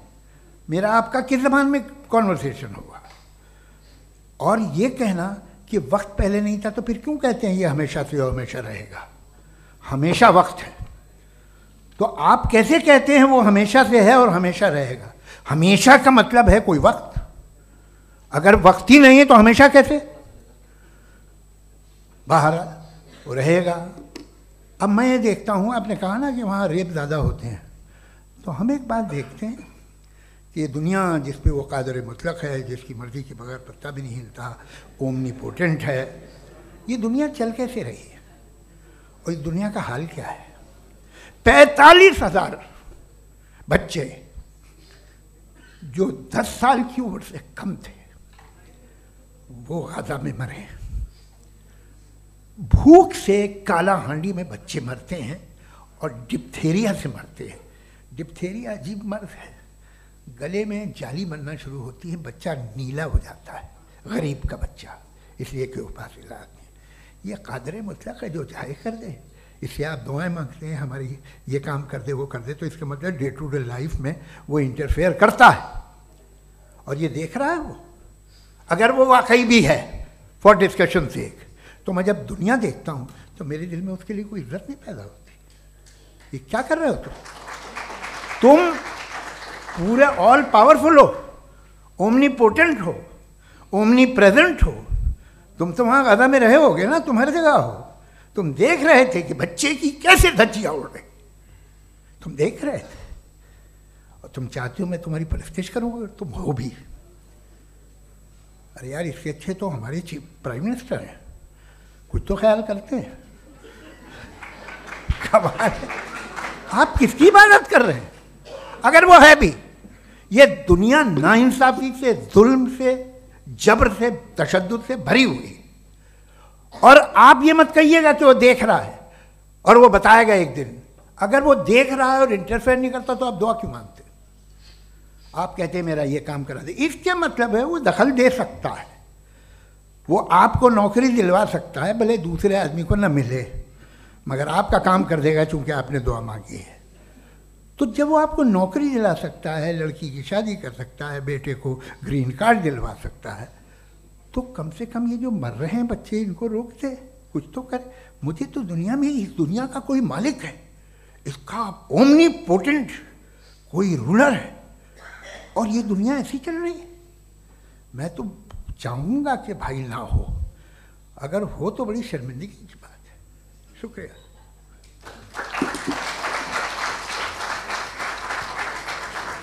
देवियों और सज्जनों, इस बहस के 2 राउंड और 2 रिबटल पूरे हो चुके हैं। अब सबसे ज़रूरी और सबसे मुश्किल राउंड शुरू हो रहा है, क्रॉस एग्जामिनेशन का। अब इन विद्वानों की सज्जनता की एक परख भी होगी और वक्त हमने 16 मिनट का तय किया है। पहला सवाल आप पूछना चाहेंगे? जी बिल्कुल। पहले बोले भी आप माइक ले लीजिएगा हाथ में, ये नीचे से होना चाहिए। जी मैं बोलता हूँ, ये डायस हटा सकते हैं क्या हम थोड़ा क्विकली? डायस पीछे कर दीजिए बस थोड़ा सा, है, ताकि ये जो दाएं बाएं लोग बैठे हैं, इसे हटा ही दीजिए। अब हम वहाँ तो जाने वाले नहीं, आराम से आराम से दोनों तरफ से हटा दीजिए।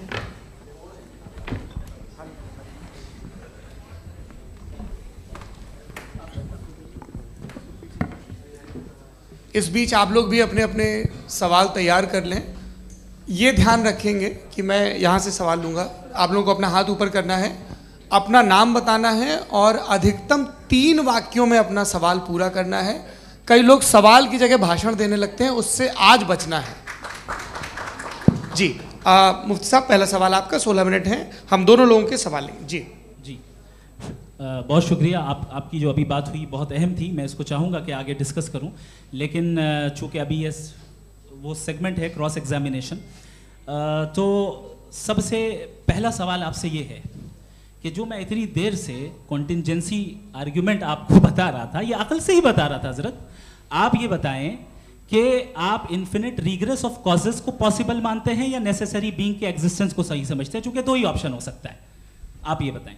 देखिए, आपको मैं ईमानदारी से बात करूं, एक तो मैं कॉन्टिजेंसी वर्ड ठीक से समझता नहीं, और इस वक्त भी जो आपने अंग्रेजी के अल्फाज इस्तेमाल किए वो ज़रा थोड़े से मुझे डिफ़िकल्ट और कॉम्प्लिकेटेड लगे, तो आप ज़रा सिंपल ज़बान में सवाल कर सकते हैं? बिल्कुल कर सकता हूँ जी। यूनिवर्स की हर चीज़ कॉन्टिंजेंट होने का मतलब ये है कि वो अपने एग्जिस्टेंस में किसी के ऊपर डिपेंडेंट है। जो भी चीज़ डिपेंडेंट होगी वो चीज़ इंडिपेंडेंट नहीं हो सकती, तो उसका कोई ना कोई कॉज होगा। तो अब आप क्या समझते हैं कि ये इन्फिनिट रिग्रेस है, यानी कॉज पर कॉज, कॉज पर कॉज, कॉज पर कॉज, और कभी कोई यानी ये एंडलेसली चलता रहा? क्योंकि अगर ऐसा होगा तो हम तो एग्जिस्टेंस में आते ही नहीं, लॉजिकली ये मुत्तफक अलैह चीज़ है, मुत्तफक अलैह अग्रीड अपॉन। इस पे हमने एग्री किया था कि मुश्किल शब्द आएगा तो अर्थ बताना पड़ेगा। तो इन्फिनिट रिग्रेस तो पॉसिबल नहीं है, तो कहीं ना कहीं आपको रुकना पड़ेगा ऐसे नेसेसरी बीइंग पर। नहीं, कोई ज़रूरत नहीं रुकने की। किसने कहा आप रुकना पड़ेगा? आप रुकते हैं खुदा पे, आप नहीं रुकते। आप कहते हैं वो हमेशा से, जब उस वक्त से है जब वक्त नहीं था। आप कहाँ रुकते हैं कि अब हुआ था वो? आप नहीं कहते। हम क्यों नहीं मान सकते कि यूनिवर्स जो है और बल्कि मल्टीवर्सेस जो है वो हमेशा से हैं, वो बनती है, बिगड़ती है। एक हमारे यहाँ एक चीज़ है ब्लैक होल, वो समेट लेता है वापस, फिर ब्लास्ट होता है, फिर फैल जाता है। और इसमें हमारी तो खैर कोई औकात ही नहीं है। इंसान की एक छोटे से ज़र्रे पे हम 50-60 साल की उम्र रखते हैं, जो करोड़ों अरबों साल की कायनात है उसमें, और पैदा भी नहायत ही बेहुदा वजह से हुए थे। तो इसमें ये सोचना कि इसकी वजूहात और ये क्यों है, ये डिपेंडेंट है, ये हम देख रहे हैं। क्या मालूम, आप सोचिए कि ये जो फैल रही है कायनात, ये कहाँ फैल रही है, ये कहाँ जा रही है, और ये फैल क्यों रही है? अरे बना ली थी तुमने, रुको भैया, हाँ काफ़ी है। ये फैल क्यों रही है? ये और कौन सी कायनात जिसे मैं दूरबीन से देखता हूँ तो 2 बिलियन लाइट ईयर पे है, उससे मेरा कोई वास्ता ही नहीं है। 2 बिलियन ईयर यानी अगर मैं 80,000 माइल्स पर सेकेंड से चलूँ तो 20 करोड़ साल में वहाँ पहुँच जाऊँगा। इसकी ज़रूरत क्या थी? ये दुनिया, ये कायनात तो इंसान अशरफुल मखलूक़ात के लिए बनाई गई ना। तो ये सब ये टर्म समझ में नहीं आया, इसमें कोई ख़ास समझने वाली बात थी भी नहीं। ये जो अल्टीमेट कहा यह जाता है कि ये जो पूरी यूनिवर्स है, ये जो दुनिया है, ये इंसान के लिए बनाई गई। अच्छा, ये सब इंसान के लिए। क्यों साहब, सही है ना? बिल्कुल, लेकिन इसका ये मतलब नहीं कि किसी चीज के पीछे रीजन आपको नहीं पता तो रीजन नहीं है, इसे कहते हैं नहीं, मुझे नहीं पता, लेकिन मेरी जिम्मेदारी नहीं है। वो बिल्कुल सही कहा था उसने, बर्टन रसल ने। आपने उसे मजाक में टाल दिया कि भाई आप एक दावा कर रहे हैं, मैं क्यों कहूं कि ये गलत है दावा? आप प्रूफ कीजिए, मेरे पे जिम्मेदारी ही नहीं है, मैंने थोड़ी कहा है। आप प्रूफ कीजिए कि ये सही है। आप आर्ग्यूमेंट ऑफ कंटिंजेंसी का जवाब ही नहीं दे रहे हैं। पूछना चाहेंगे? आप सवाल पूछना चाहेंगे मुफ्ती साहब से? क्योंकि ये क्रॉस एग्जामिनेशन का दौर है। आप जैसे पहले बोल रहे थे फेथ को लेके कुछ, मैं ये पूछना चाहूँगा कि खुदा ने जो भी रेवलेशन किए हैं, एक मज़हब के नहीं बहुत से मज़हबों में किए हैं, अलग अलग रेवलेशन है। कहीं कुछ एक बातें हैं, कॉन्ट्रडिक्शन भी है आपस में, कहीं कुछ आप कर सकते हैं, कहीं कुछ नहीं कर सकते। ऐसा नहीं है कि सबकी कोड ऑफ मॉरल एक है। तो ये किस्सा क्या है?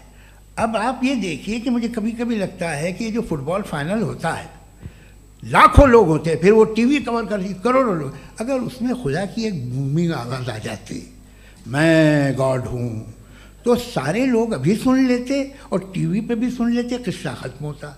ये इतनी राजदारी क्या है कि तुम सामने कुछ तो सबूत दे दो हमें सॉलिड।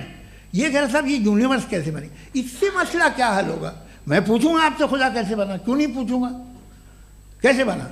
बल्कि वो तो कायनात से कहीं ज़्यादा इंटेलिजेंट है, कायनात से कहीं ज़्यादा कॉम्प्लेक्स। जी वो हमेशा से है, आप कहेंगे मैं मान लूँगा। अच्छा, दोयम वो कादिर मुतलक, यानी कादिर मुतलक का मतलब ओमनीपोटेंट, वो जो चाहे कर सकता है। आपको नौकरी दिलवा सकता है, आपकी अच्छी जगह शादी करवा सकता है, आपके पड़ोसी का मुकदमा हरवा सकता है, आपको जिता सकता है, सब काम करता है। थोड़ा सा माइक क्लोज जी। वो इस दुनिया को चला कैसे रहा है? ये दुनिया कैसे चल रही है? आपको इस पर हैरत नहीं होती? या क़यामत के बाद कभी एक जस्टिस होगा, जब ये बच्चा मर चुका होगा जिसकी धज्जियाँ उड़ गई बम से, इसको इंसाफ मिलेगा तब? अच्छा, अब जवाब दूं? हाँ दीजिए। मैं वही इसीलिए आप ही की तरफ। सबसे पहले आपने रेवलेशन और स्क्रिप्चर्स की बात की, इस पे मैं बात कर सकता हूं लेकिन आज नहीं करूंगा चूंकि वक्त कम है, कभी और इस पे डिस्कस करेंगे। मैं तैयार हूं उस पे भी बात करने के लिए। ये अभी से राउंड 2 की भूमिका तय हो रही है। Does God exist round 2? चूंकि आज गॉड के एग्जिस्टेंस पे बात है तो मैं उसी के रिलेटेड जो है आपके सवालात को एंटरटेन भी करूंगा और मैं भी पूछूंगा।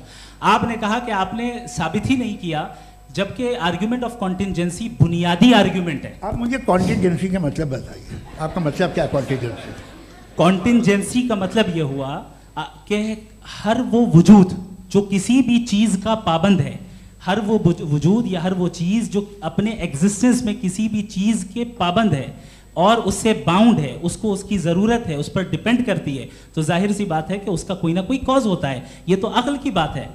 ये आप रीजनिंग की बात करते हैं, मैं वही कर रहा हूं। दूसरी चीज आपने ये बात कही कि इतने बिलियन लाइट ईयर्स दूर है, उसका मेरा क्या लेना देना। फिर मेरे ख्याल से आपको ये नहीं कहना चाहिए I think therefore I am an atheist. आपको सोचना चाहिए, सिर्फ आप एक लिमिटेड दायरे में रहकर नहीं सोचें बल्कि बाहर निकलकर सोचें। आपने तीसरा सवाल किया, आपने 2-3 सवाल एक साथ। ऐसी बातें ना कीजिए, कुछ लोगों को इतराज हो जाएगा आप पे कि आप कुछ भी सोचिए, ये इजाज़त आपको है नहीं, मुझे है।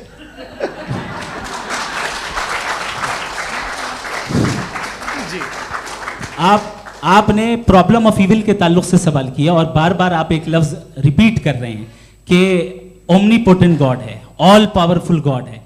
यही तो दरअसल समझना है कि गॉड का कॉन्सेप्ट क्या है। प्रॉब्लम ऑफ इविल जो है, प्रॉब्लम ऑफ इविल दर हकीकत दो असम्पशंस पर कायम है। अगर आप इन दो असम्पशंस को समझ जाएं तो ये प्रॉब्लम नहीं रहेगी, आर्ग्यूमेंट आपको समझ में आ जाएगी कि ये कोलैप्स कर जाता है।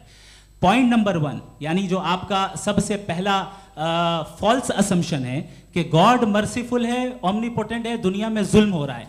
लेकिन आपको ये समझना चाहिए कि हमारे वर्ल्ड व्यू के मुताबिक गॉड सिर्फ ओमनीपोटेंट और सिर्फ मर्सीफुल नहीं है, बल्कि वो ऑल वाइज भी है और वो ऑल नोइंग भी है। उसके हर काम के पीछे हिकमत और विजडम है। ये कोई जरूरी नहीं है कि वो हिकमत और विजडम आपको समझ में आए या मुझे समझ में आए।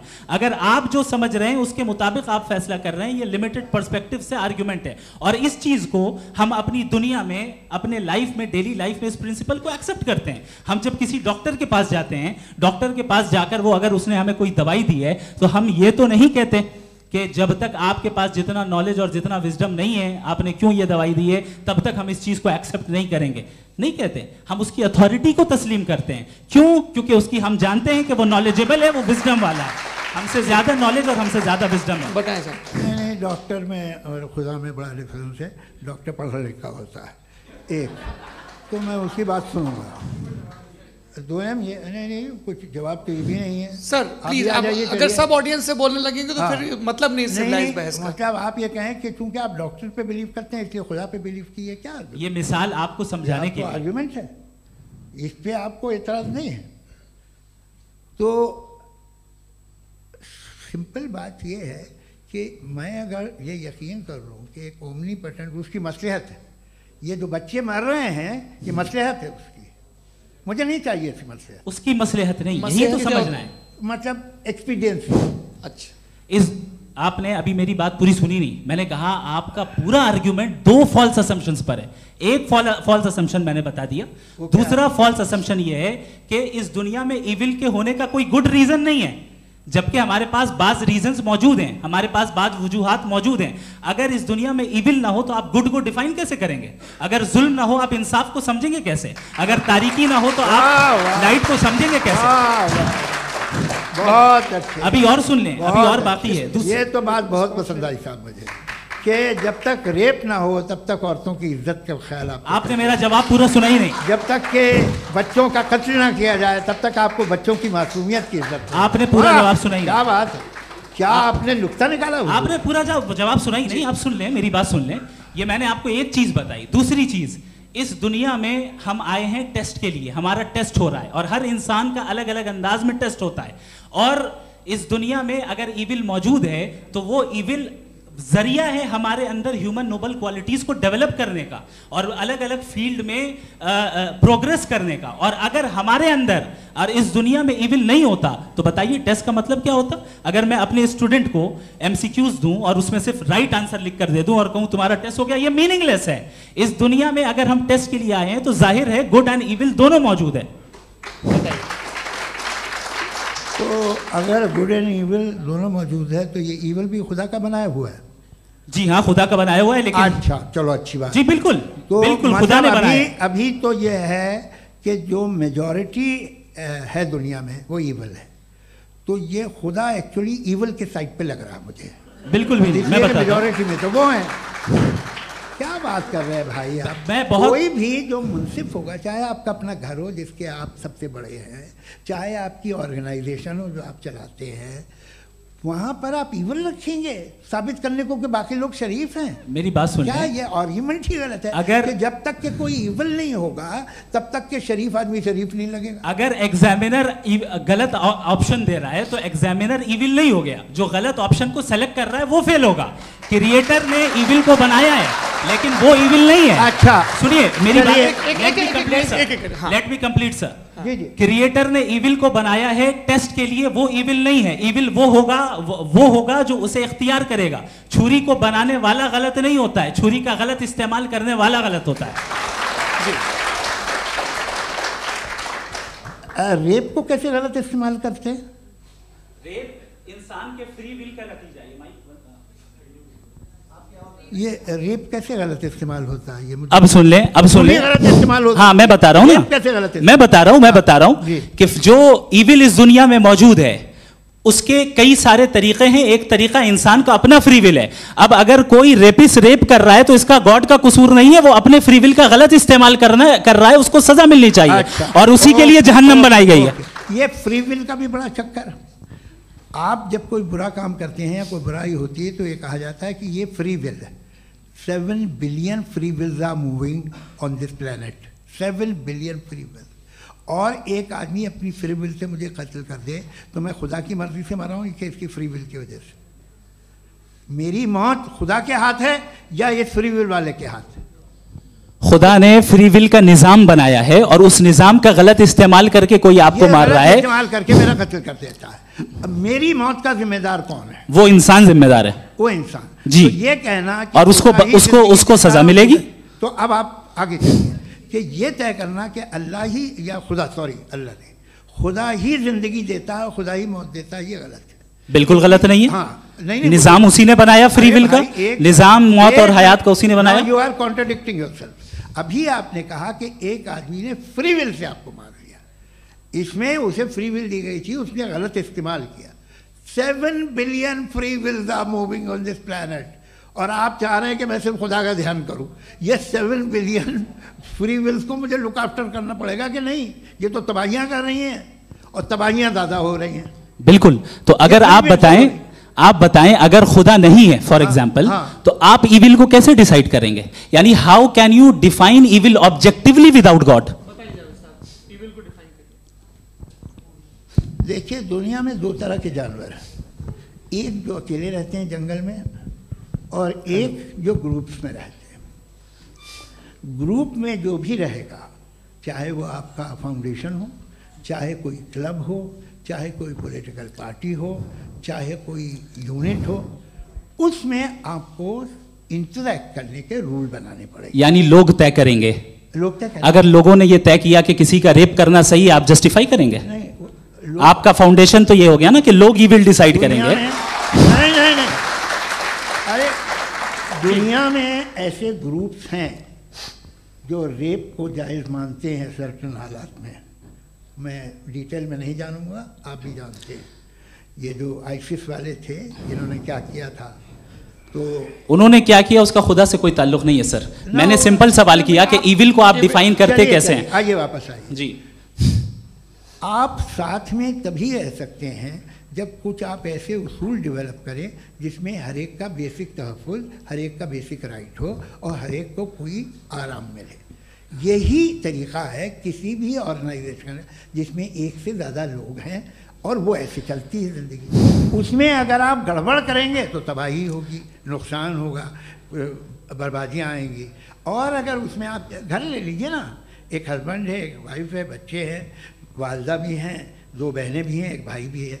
अब इसमें कोई निज़ाम आपको चाहिए साथ में रहने का और एक दूसरे पे भरोसा रहे, एक दूसरे के बहीख्वाह हों, एक दूसरे की मदद करें, ऐसी जिंदगी। सर आपकी बात आ गई। आप ये कह रहे हैं कि लोग डिसाइड करेंगे क्या सही है क्या गलत है, यही है? मेजॉरिटी डिसाइड करेगी क्या सही है क्या गलत है? अरे भाई बिल्कुल।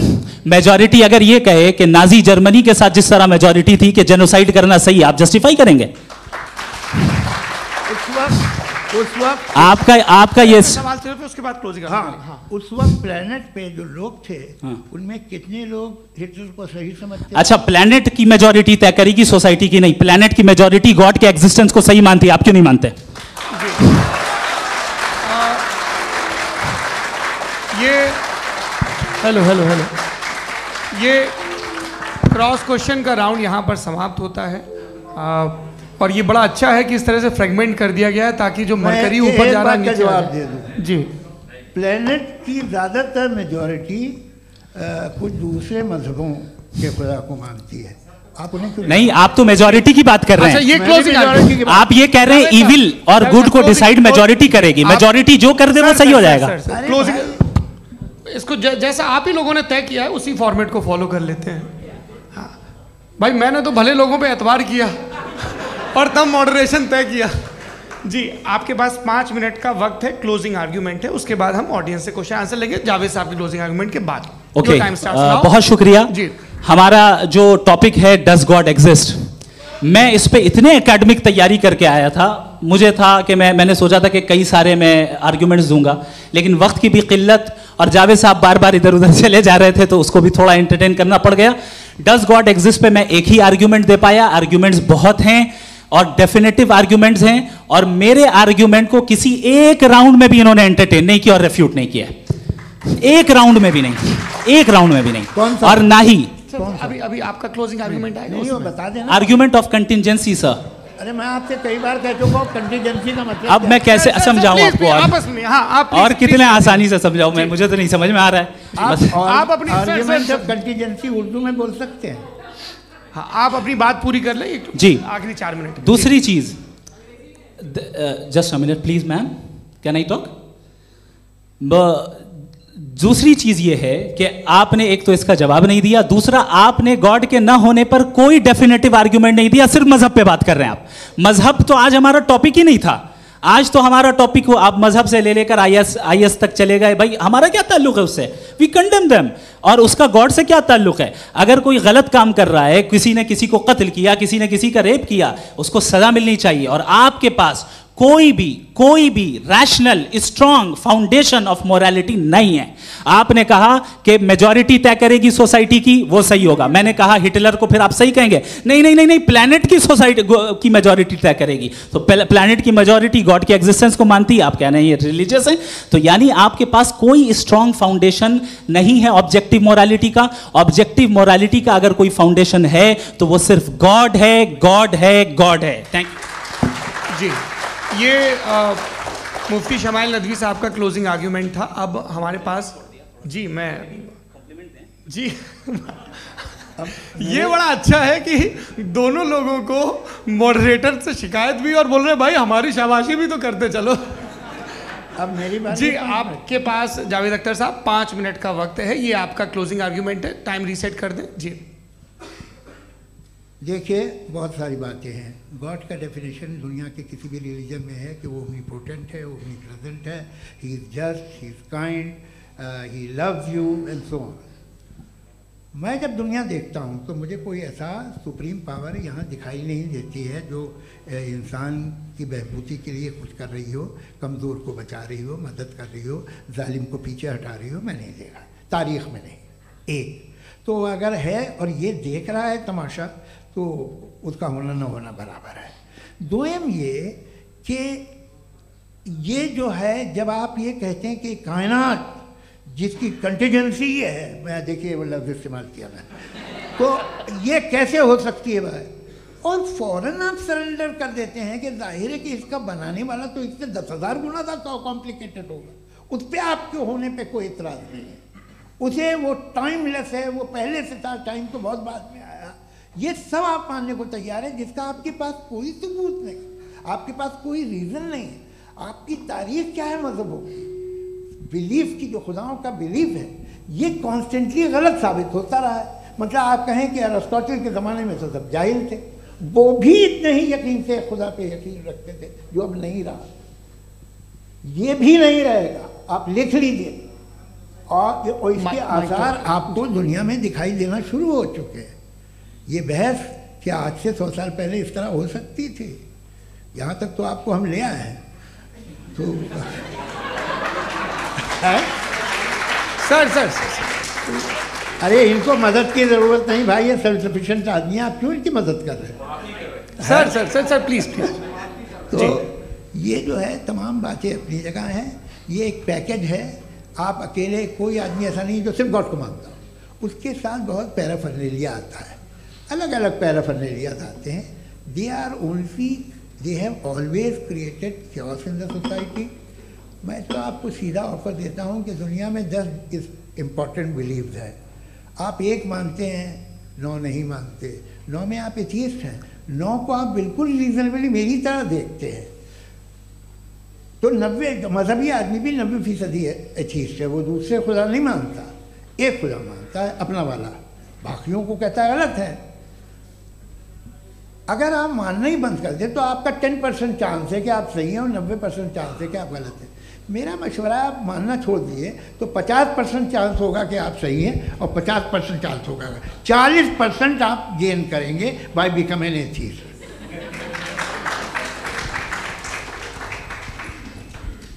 ये एक फरसूदा ख्याल है, ये ख़त्म हो रहा है।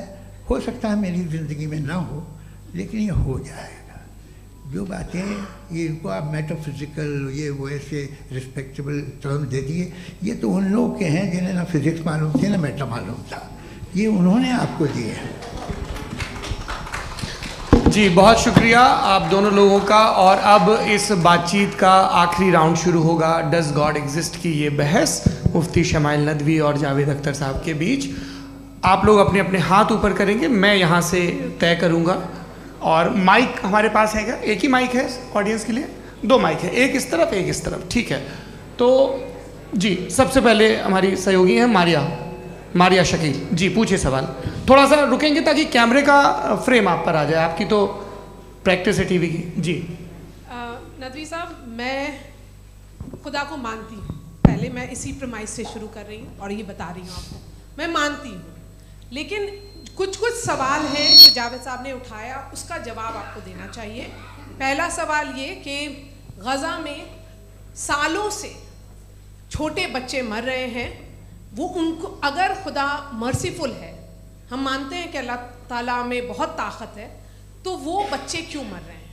दूसरी बात ये कि अगर कंटिजेंसी की जो आप बात करते हैं, पूरे मुस्लिम ममालिक मिल कर के भी उन गज़ा के बच्चों को क्यों नहीं बचा पा रहे हैं? क्योंकि अगर वो चाहते, क्योंकि अल्लाह ताला उन पर हुकूमत करते हैं, सब पर हुकूमत करते हैं, तो वो उनको क्यों नहीं बचा? जी थैंक यू वेरी मच।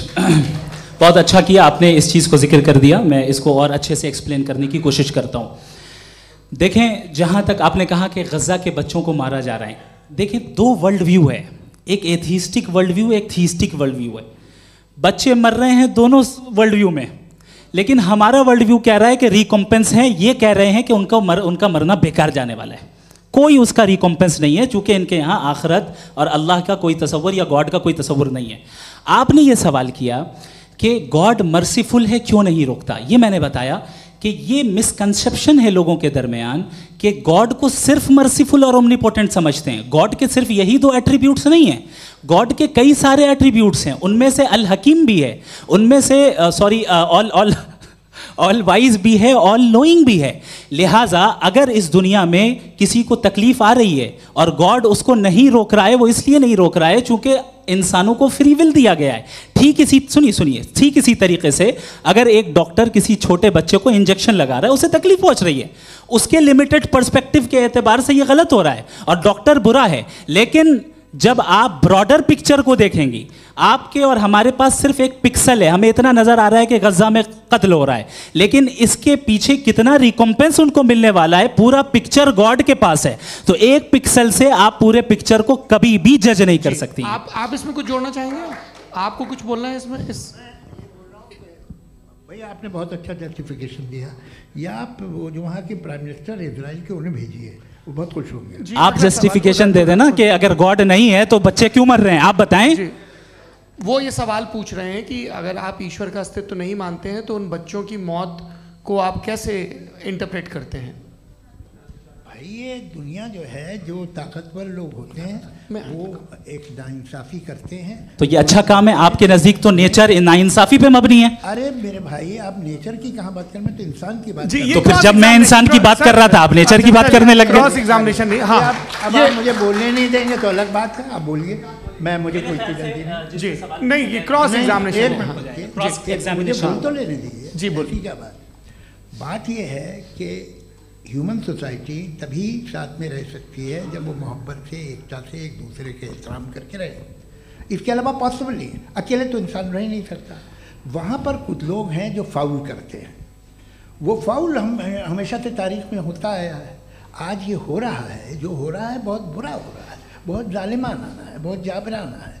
उसको आप कहें कि ये बच्चों को कॉम्पनसेशन मिल जाएगा या इसकी इंजेक्शन है, इंजेक्शन तो हेल्थ के लिए दिया जाता है।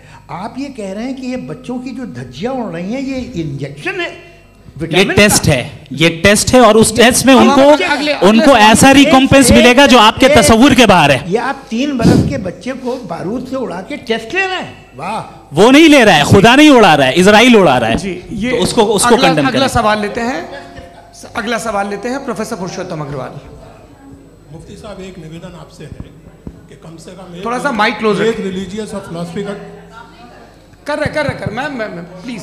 एक रिलीजियस और फिलोसॉफिकल ट्रेडिशन है जो ब्रह्मांड को यानी यूनिवर्स को ही अंतिम मानती है। सर्वम खलु इदम ब्रह्मम, this is Chhandogya Upanishad, and it completely rules out the existence और नेसेसिटी, आपके शब्दों में necessity of a creator. The creation itself is the creator. तो एक मिनट प्लीज। दूसरा जो सवाल आपने अभी जो आप बार बार कह रहे हैं कि भगवान विद्वान भी है, वाइज, सब जानने वाला, तो अगर विजडम में दुनिया भर के पापों और अत्याचारों को बर्दाश्त करना शामिल है, तो फिर इसका मतलब ये हुआ कि अगर मैं फ्री विल से उसको अपोज करता हूं तो ईश्वर की विजडम और मेरी फ्री विल में कॉन्ट्राडिक्शन है। Because when I am opposing whatever is happening in Gaza, then I am opposing the God's will और गॉड्स विजडम। जवाब लेते हैं तो गॉड की विजडम, एक मिनट सर प्लीज सर, ये एक जुमला, गॉड की विजडम है कि गाजा में जो कुछ हो रहा है वो हो रहा है, मैं उसका अपोज कर रहा हूं, तो मैं गॉड की विजडम के खिलाफ जा रहा हूं। एक सवाल। दूसरा ये नहीं आपने 2 ऑलरेडी। सर आप और सवाल कर लें, लेकिन मुझे 2 जवाब दे। पहले आपने ये कहा, सुनिए मेरी बात सुनिए। इजराइल के गॉड के मुताबिक तुम्हारा ठीक हो रहा है ना? नहीं हो रहा है, ठीक नहीं हो रहा है। मैं बता रहा हूँ क्या हो रहा है, आप तशरीफ रखिए, मैं बता रहा हूँ क्या हो रहा है। Let me complete please. एक सेकंड गाइस, एक सेकंड। ये देखिए, ऐसा है कि ये सब बड़ा आपस में विचार विमर्श के बाद ये तय हुआ था कि कुछ नियम बना लिए जाएं ताकि एक टाइम बाउंड बातचीत चले। और भाई साहब, आप बड़ा ज़रूरी काम कर रहे हैं, लेकिन कैमरे के फ्रेम में आके उस काम को गड़बड़ कर दे रहे हैं। ठीक है गुरु, अब मेरे को कहीं का गुस्सा कहीं निकालना था, सॉरी। नहीं, कोई गुस्सा नहीं है जी। तो प्रोफेसर ने सवाल पूछे, आप उनके जवाब दें, और थोड़ा ये सब लोग थोड़ा ख्याल रखें भाई, सवाल संक्षिप्त रखें जी। आपने 2 सवाल किए। सबसे पहला ये कहा कि हमारे पास ये कॉन्सेप्ट है कि ये यूनिवर्स खुद नेसेसरी बीइंग है, creation itself is the creator. How irrational is this कि मैं एग्जिस्ट करूंगा बाद में, लेकिन अभी एग्जिस्ट कर भी रहा हूं, यानी एक ही टाइम में एग्जिस्ट भी कर रहे हैं, नहीं भी कर रहे हैं। This is not true. दूसरी चीज आपने कहा कि अगर इजराइल में, सॉरी माफ कीजिएगा, Israel doesn't exist, occupied Palestine में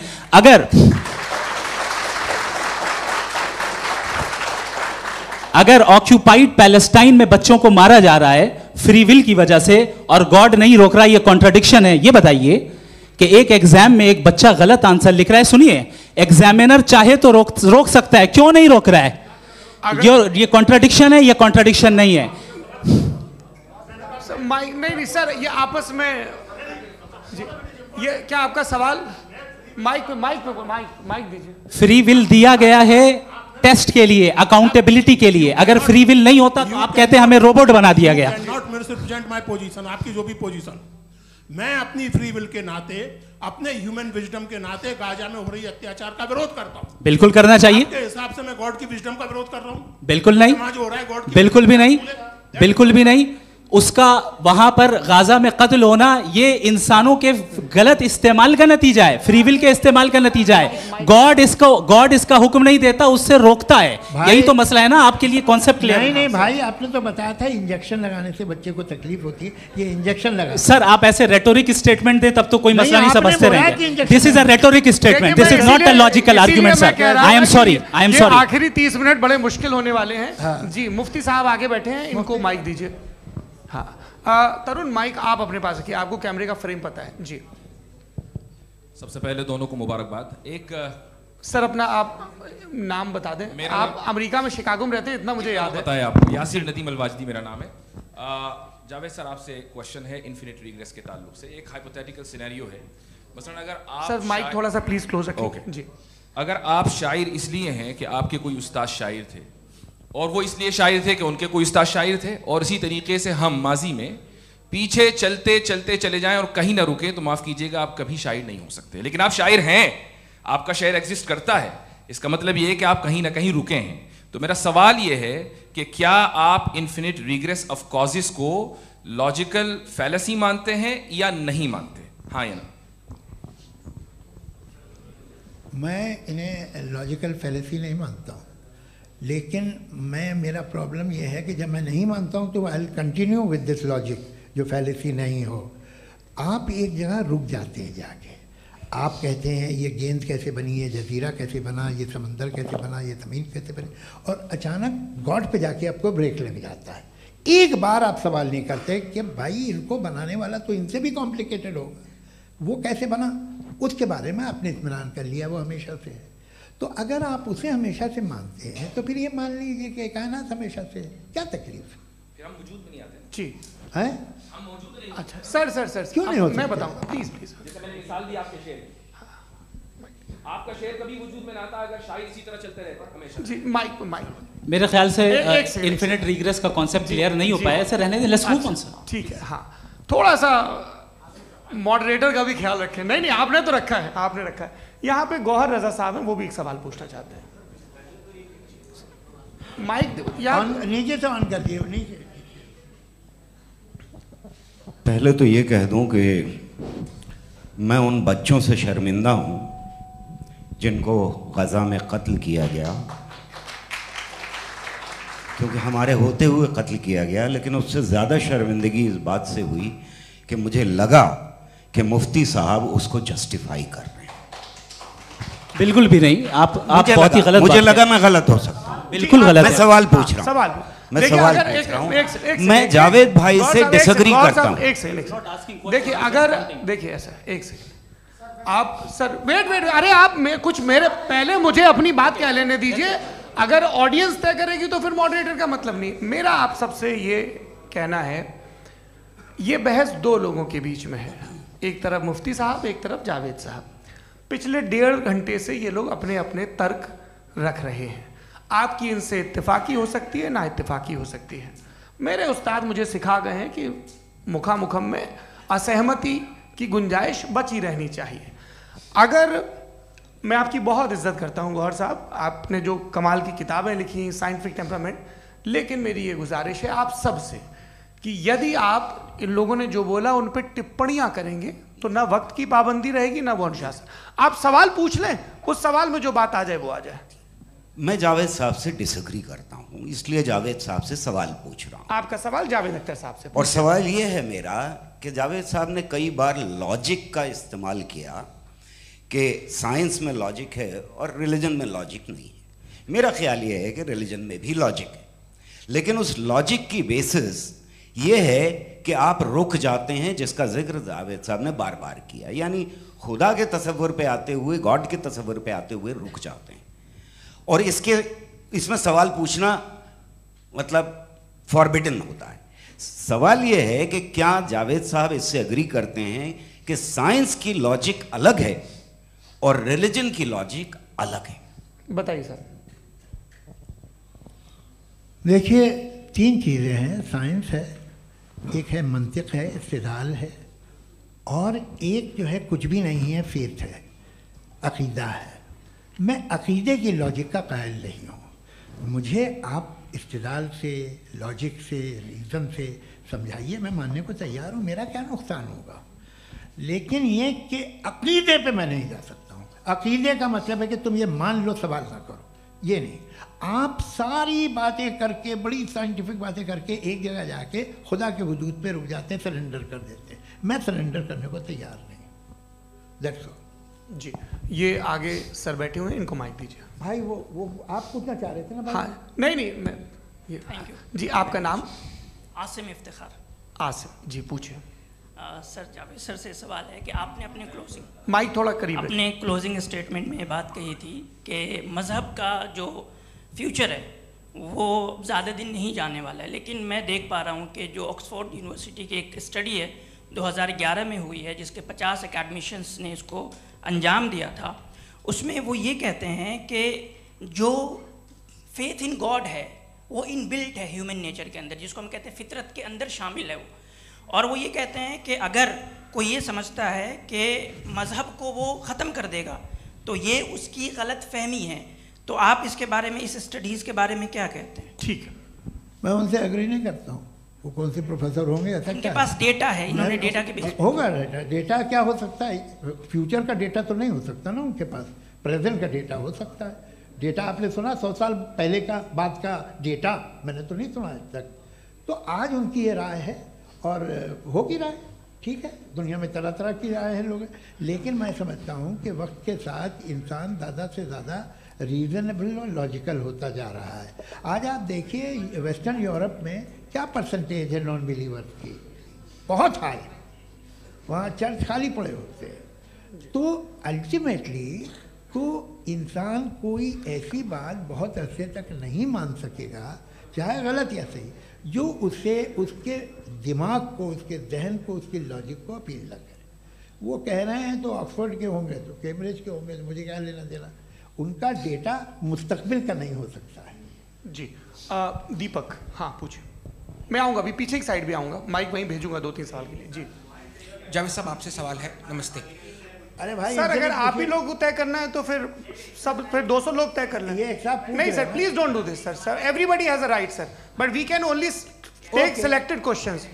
नो सर, ये यंग लोग भी हैं तो इनकी ये अब उतने यंग, भाई आप यंग हैं कि नहीं हैं? वो कह रहे हैं वो भी यंग हैं साहब, आप उनकी नौजवानी पर दावा उनको ही करने थे। हाँ मुफ्ती साहब आप यंग, हाँ पूछे। अरे भैया सर मेरा सवाल ये है, कुछ इनसे भी तो पूछो जी। नहीं, बस आपसे एक सवाल है। जैसे थीस्टो के पास अपने जो ईश्वर को मानते हैं उनके पास अपने सोशल गेट टुगेदर्स हैं, 5 रोज़ आज क्रिसमस आने वाला है, होली है, दिवाली है, ईद है। एथिस्ट क्या ऑफर कर रहे हैं? मतलब मैं इनकी दुकान से बोलूं मैं आना चाहता हूं उस तरफ, पर मैं अट्रैक्ट नहीं हो पा रहा हूं। मैं सोशल गेट टुगेदर्स क्या है आपके पास?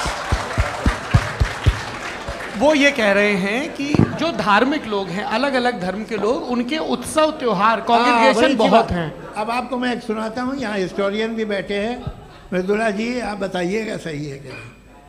ये एक कॉन्स्टेंटाइन, एक ग्रीक रोमन बादशाह था जो क्रिश्चियनिटी आने के 400 साल बाद उसने डिसाइड किया कि मैं क्रिश्चियन हो जाऊंगा, मेरी पूरी स्टेट कैंसिल हो जाएगी।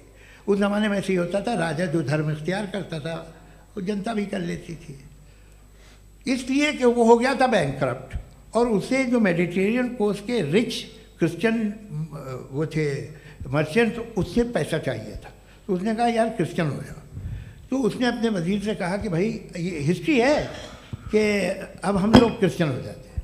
पहले सर हो जाएंगे, कोई प्रॉब्लम नहीं है, लेकिन एक प्रॉब्लम ये है कि 17 दिसंबर से 25 दिसंबर तक जो पेगन फेस्टिवल होता, जो पेगन्स थे वो लोग, जो फेस्टिवल होता है वो बंद हो जाएगा, इसलिए कि हम क्रिश्चियन हो गए तो होगा नहीं। तो वो बच्चों को बहुत बुरा लगेगा, पब्लिक को बहुत इन्जॉय करते हैं, ख़ासतौर से 25 को मेन डे। उसने कहा हाँ ये तो सही कह रहे हो, ये जीसस क्राइस्ट की पैदाइश कब थी? कहते साहब वो अप्रैल में थी। नहीं कट करो, वो 25 दिसंबर को है, ये हकीकत है जी। और 400 साल बाद क्रिश्चियनिटी के अप्रैल से दिसंबर ले आए, और इसलिए कि यहाँ पेगन फेस्टिवल होता था। अब मनाते हैं आप आराम से। ये जो सारे फेस्टिवल हैं ये रिलीजन से, हर एक को एक इंटरटेनमेंट डिपार्टमेंट चाहिए होता है अपनी कंपनी चलाने के लिए। तो ये रिलीजन ने, ये सेकुलर त्यौहार थे जिन्हें रिलीजन्स ने ले लिया है। ये मौसम के थे, फसलों के थे, किसानों के थे, उसको आपने लेके रिलीजियस रंग दे दिया। ये कोई रिलीजन से थोड़ी आए आप। अच्छा हमें देखिए, हम तो मुल्द हैं, हम ईद मनाते हैं, हम दिवाली मनाते हैं, हम होली मनाते हैं, हम क्रिसमस मनाते हैं। बम्बई की फिल्म इंडस्ट्री की सबसे बड़ी होली हमारे घर में होती है, सबसे बड़ी ईद हमारे घर में होती है। वो हमारे सोशल वो है, हमारे हेरिटेज है। ऐसा थोड़ी है कि we will throw the baby along with the water. ये तो अच्छी चीज़ है, इन्हें रखो, जो बेकार है फेंक दो। जी हाँ हेलो जी, मेरा सवाल नादवी जी से है। जैसा कि आपने बोला कि गॉड टाइम के भी परे हैं, और गॉड इतनी कॉम्प्लेक्स चीज़ है कि उसे ह्यूमन माइंड समझ नहीं सकता, और गॉड ने अर्थ पे फ्री विल भी दे दी है। तो आप अपना वक्त ज़ाया क्यों कर रहे हैं गॉड के बारे में बात करके? अपन को तो बात करनी चाहिए कि सोसाइटी को बेहतर कैसे करें। जी मैं, गॉड वही बताता है सोसाइटी को कैसे बेहतर करें। अभी मैं आपका जवाब देता हूँ। आपने कहा कि टाइम पे वो एग्जिस्ट नहीं करता, सो मेरा सवाल ये है कि जैसा आपने बोला कि गॉड बहुत ही कॉम्प्लेक्स चीज है। मैंने कहा ही नहीं कि कॉम्प्लेक्स है, तो आपके अल्फाज हैं। कॉम्प्लेक्स का लफ्ज गॉड के लिए सुइटेबल नहीं है। क्यों? क्योंकि कॉम्प्लेक्स वो चीजें होती हैं जो ऑब्जेक्ट हो। God is not an object जिसको आप इंस्ट्रूमेंट के जरिए लेबोरेटरी में जाके टेस्ट करें, oh it's very complex. No, वो कोई कार का इंजन नहीं है। वो फिलोसॉफिकली नेसेसरी बीइंग ऐसी बीइंग है जो सिंपल बीइंग है। हाँ, आप उसको मुकम्मल तौर पे उसकी तमाम हिकमतों को जान ले और हर चीज को जान ले, ये पॉसिबल नहीं है, क्योंकि वो ऑल वाइज है, आप ऑल वाइज नहीं है, और वो खुदा है, वो आपको सारी चीजें बता दे, ये जरूरी नहीं। मेरा सवाल ये नहीं था, मेरा सवाल ये था कि जब गॉड इतना परे है इस दुनिया से कि उसने अर्थ पे फ्री विल भी दी है, हम सब ह्यूमंस की फ्री विल है, और जो सोसाइटी में हो रहा है वो अपन लोग डिसाइड करेंगे, तो अपन लोग डिसाइड नहीं करेंगे ना, अपन लोग डिसाइड नहीं करेंगे। गॉड जो है, गॉड ने वो उसकी जात, उसकी एग्जिस्टेंस टाइम एंड स्पेस से परे है, लेकिन वो हमारा टेस्ट ले रहा है और उसी गॉड ने हमें बताया कि तुम्हें क्या करना है क्या नहीं करना है, तो जाहिर है उस गॉड की बात सुनेंगे ना। जी, वो पीछे एक चश्मा लगाए जो मैम खड़ी हैं, उनको दीजिए। हाँ, आप जी जी बिल्कुल आएंगे। देखिए मैं कोशिश कर रहा हूँ सब तरफ जाने की। हाँ, उनको दीजिए माइक। जी, हेलो सर, मैं ओमनी प्रेजेंट नहीं हूँ, टाइम पाबंद हूँ, और जहाँ तक कोशिश कर सकता हूँ करूँगा। जी, अपना नाम बताइए। मेरा नाम उर्सुला है, मैं दिल्ली यूनिवर्सिटी की एक स्टूडेंट हूँ और मैं स्टूडेंट फेडरेशन ऑफ इंडिया से हूँ।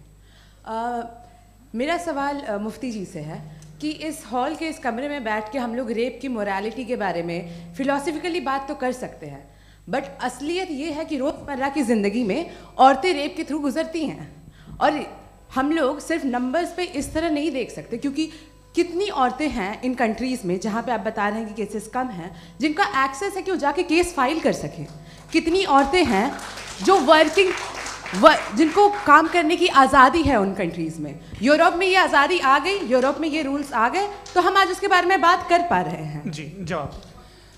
आपने ये कहा कि कमरे में बंद होकर हम लोग इस पर फिलोसफिकली बात कर सकते हैं, लेकिन हकीकत में क्या हो रहा है, वो ग्राउंड लेवल पे क्या हो रहा है, जो बहुत गलत हो रहा है, और वो सफ़र कर रही हैं। आई एग्री, बहुत गलत हो रहा है, और जो गलत हो रहा है उसको हमें रोकना है। और क्यों रोकना है, वो गलत क्यों है? हमारे पास इसका ऑब्जेक्टिव फाउंडेशन है, इनके पास उसका ऑब्जेक्टिव फाउंडेशन नहीं है। मैं ये कहना चाह रहा हूँ कि जहाँ पे भी जुल्म हो रहा है, जहाँ पे भी औरत पे जुल्म हो रहा है, या उसकी इज्जत लूटी जा रही है, या उसे तकलीफ पहुँचाई जा रही है, और सिर्फ औरत नहीं, किसी इंसान के ऊपर भी जुल्म हो रहा है, तो उसके खिलाफ खड़ा होना, ये मॉरलिटी हमारे पास गॉड के पास से आई है। वरना जावेद साहब तो कह रहे हैं कि जो है मेजॉरिटी डिसाइड करेगी, तो मेजॉरिटी तो कभी भी बदल सकती है।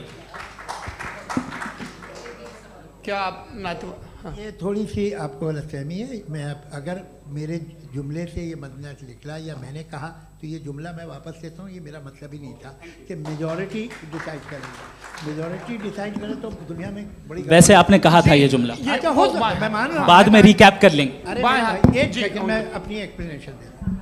मुनासिब बात यह है कि हम सब के सब दिल में जानते हैं कि क्या अच्छा है क्या बुरा है, हमें पता है अच्छी तरह से। जो लोग बुरे काम करते हैं उन्हें भी मालूम अच्छा क्या है। यही तो सवाल था हजरत कि फिर ये मोरालिटी आई कहाँ से? Cross examination. हाँ जी, हाँ। मोरालिटी साथ रहने की डिजायर से आई, यानी साथ रहकर जो कुछ कह दे, जो कुछ कर दे, वो हो जाएगा। नहीं नहीं, तो आप कायदे से रह ही कर सकते हैं जब तक लोगों में मोरालिटी हो, वरना क्यास हो जाएगा। ये आपको कैसे पता? जी, हमने देखा ना, जहाँ मोरालिटी का क्यास हो गया, हम देखते हैं। कहाँ पे देखते भाई? तो दुनिया में आप जो कह रहे हैं, आप कहीं पे अगर गलत हो रहा है तो उसको आप गलत देखिए। आप एपिस्टेमोलॉजी की बात कर रहे हैं, मैं ओंटोलॉजी की बात कर रहा हूं। मैं इस बहस फाउंडेशन क्या है? आप दोनों लोगों को चाय पे होस्ट करूंगा, वहां पे क्रॉस एग्जामिनेशन कर लीजिएगा। अभी ऑडियंस का हक मार रहे हैं आप लोग भाई, सर जस्ट लोग हैं आप लोग। और ये भाई ये हाँ, उधर आएंगे, जी सर आएंगे। अच्छा सर, मेरा नाम लईकुर रहमान है और मैं अलीगढ़ मुस्लिम यूनिवर्सिटी का स्टूडेंट हूँ, और जहाँ तक मुझे पता है कि sir you are also product of Aligarh Muslim University. मैं भी उसी चमन का बुलबुल। हाँ सर, तो बहुत खुशी हुई मुझे जान करके कि मैं आपसे मिलूंगा। सवाल सर, मेरा सवाल यह है, सर सैयद अलैहि रहमा का नज़रिया यह था कि खुदा के वजूद को अक़ल के दायरे में रह कर के तलाश करना, न कि पूरी तौर से उसका इनकार कर देना। Sir, how will you define it? नहीं, तो ये तो आप इन्हें बताइए। ये सवाल आपसे खुदा का वजूद साबित कर रहे हैं, तो सर आपने इनकार कर रखा है, इस वजह से मेरा क्वेश्चन। उन्होंने यही सर सैयद ने यही कहा ना कि अक्ल से आप खुदा के वजूद को साबित नहीं कर सकते, यही कहा ना भाई। वो उन्होंने कहा कर सकते हैं और वो कर दिया गया आज। वो फोन दो। तलाश करना या साबित करना अक्ल से अक्ल से नहीं हो सकता। सर अरे सवाल तो सुन लीजिए जी। अक्ल से नहीं हो सकता है, यही कहा ना आपने। अक्ल से हो सकता है। अरे वो यही कह रहे हैं भाई, आप बता रहे हो सकता है, वो तो कुछ और।